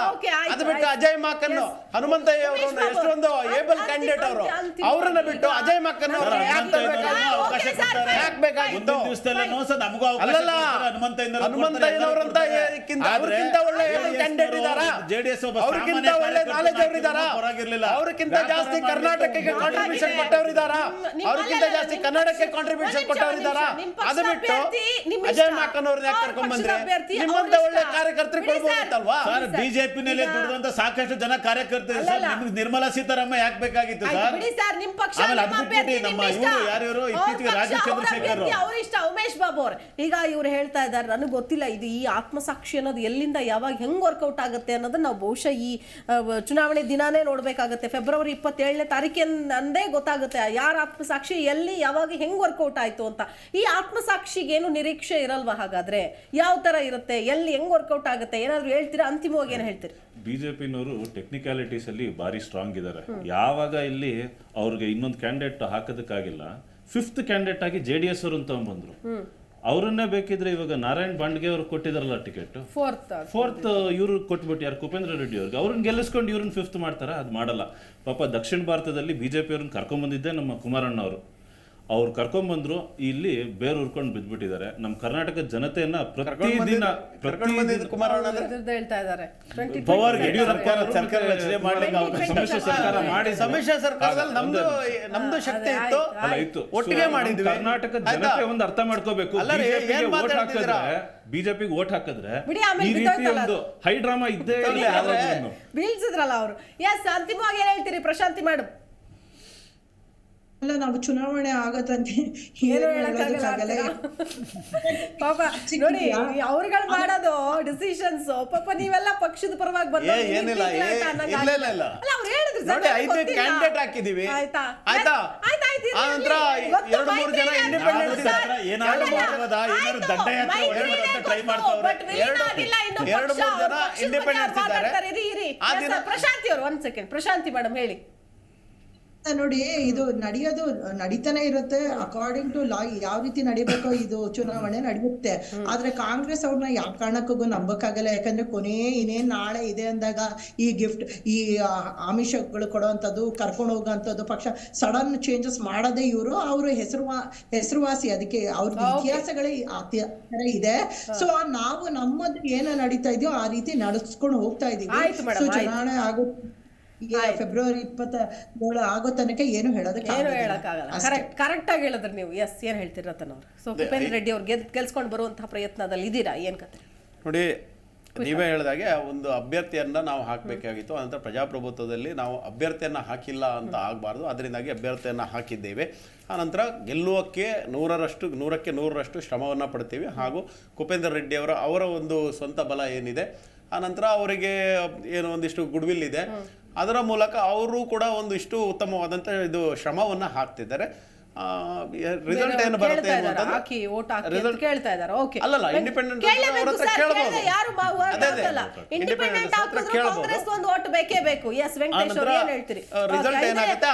ಅಭ್ಯರ್ಥಿಯನ್ನು ಗೆಲ್ಸ್ಕೊಂಡು ಬಂದೇ ಬರ್ತೀವಿ ಅಂತಿದ್ದಾರೆ. ಗೆಲ್ಸ್ಕೊಂಡು ಬಂದ ಸಂದರ್ಭದಲ್ಲಿ ನಿಮಗೆ ಸೆಟ್ ಬ್ಯಾಕ್ ಆಗೋದಂತೂ ಗ್ಯಾರಂಟಿ. ಅದು 27 ಗೊತ್ತಾಗುತ್ತೆ. ನಿಮ್ ಗುಡ್ ವಿಲ್ ಅಥವಾ ನಿಮ್ಮ ಆತ್ಮಸಾಕ್ಷಿಯ ಮತಗಳು ನಿಮಗೂ ಆ ಕಡೆಯಿಂದ ಬರುವಂತಹ ಸಾಧ್ಯತೆ ಇದೆಯಾ? ಇನ್ ದಟ್ ಕೇಸ್ ಏನ್ ಹೇಳ್ತೀರಾ? ನಾನು ಬಿಜೆಪಿ ಮುಖಂಡರುಗಳಲ್ಲಿ ಮತ್ತು JDSನ ಮುಖಂಡರುಗಳು ಒಂದು ಮಾತು ಹೇಳ್ತೀನಿ, ಕೆಲವು ನಿಮ್ಮ ವೈಯಕ್ತಿಕವಾದ ಸ್ವಾರ್ಥಗಳಿಗೋಸ್ಕರ ಪ್ರಜಾಪ್ರಭುತ್ವವನ್ನು ಒಗ್ಗಲೆ ಮಾಡಬೇಡ್ರಿ, ವ್ಯಾಪಾರಕ್ಕೆ ಇಡಬೇಡ್ರಿ ಯಾವುದೇ ಒಂದು ಸ್ಥಾನನ ಮಾಡಬೇಡ್ರಿ. ಮತ್ತೆ ನೀವೇನೆಲ್ಲ ಪ್ರಯತ್ನ ಪಟ್ಟರು ಕಾಂಗ್ರೆಸ್ಸಿನ ಶಾಸಕರು ಎಲ್ಲ ಸ್ವಾಭಿಮಾನಿಗಳಿದ್ದಾರೆ, ಯಾರೂ ಸಹ ಆದ್ರೆ ಮತ್ತೊಮ್ಮೆ ಕರ್ನಾಟಕ ರಾಜ್ಯಕ್ಕೆ ಈ ದೇಶದಲ್ಲಿ ಒಂದು ಮಾದರಿ ರಾಜ್ಯ, ಒಂದು ಪ್ರಜಾಪ್ರಭುತ್ವ ರಾಜ್ಯ ಅಂತ ಇದೆ. ಬಿಜೆಪಿನವ್ರ ಜೊತೆ JDSನವರು ಸೇರ್ಕೊಂಡು ದಯಮಾಡಿ ಪ್ರಜಾಪ್ರಭುತ್ವವನ್ನು ಕಗ್ಗೊಲೆ ಮಾಡಬೇಡ್ರಿ ಅಂತ ಹೇಳ್ಬಿಟ್ಟು ನಾನು ನಿಮ್ಮಲ್ಲಿ ಮನವಿ ಮಾಡ್ತೀನಿ. ಧನ್ಯವಾದಗಳು. Thank you so much. Yes ವೀಕ್ಷಕರೇ, ಒಂದು ಕಡೆ ಇನ್ನೇನು ಇದೇ ಫೆಬ್ರವರಿ 27ನೇ ತಾರೀಕಿನಂದು ರಾಜ್ಯಸಭೆ ಎಲೆಕ್ಷನ್ ಇದೆ. ಇಲ್ಲಿ ಗೊತ್ತಾಗುತ್ತೆ ಯಾರಿಗೆ ಓಟ್ ಹಾಕ್ತಾರೆ. ಕುದುರೆ ವ್ಯಾಪಾರ ಆಗಿದೆಯಾ? ಇವ್ರು ಅವ್ರಿಗೆ ಓಟ್ ಹಾಕಿದ್ರ, ಅವ್ರು ಇವ್ರಿಗೆ ಓಟ್ ಹಾಕಿದ್ರ, ಕೊನೆಯದಾಗಿ 5ನೇ ಅಭ್ಯರ್ಥಿ ಗೆದ್ರ? ಇದೆಲ್ಲವೂ ಕೂಡ ಅವತ್ತಿನ ದಿನಾನೇ ಗೊತ್ತಾಗುತ್ತೆ. ಅಲ್ಲಿವರೆಗೂ ನಾವು ಕಾದು ನೋಡಲೇಬೇಕು ಅಂತ ಹೇಳ್ತಾ ಚರ್ಚೆ ಮುಗಿಸ್ತಾ ಇದ್ದೀನಿ. ನಮಸ್ಕಾರ. ನೋಡ್ತಾ ಇರಿ ಜಿ ಕನ್ನಡ ನ್ಯೂಸ್, ಸತ್ಯವೇ ಸುದ್ದಿಯ ಜೀವಾಳ.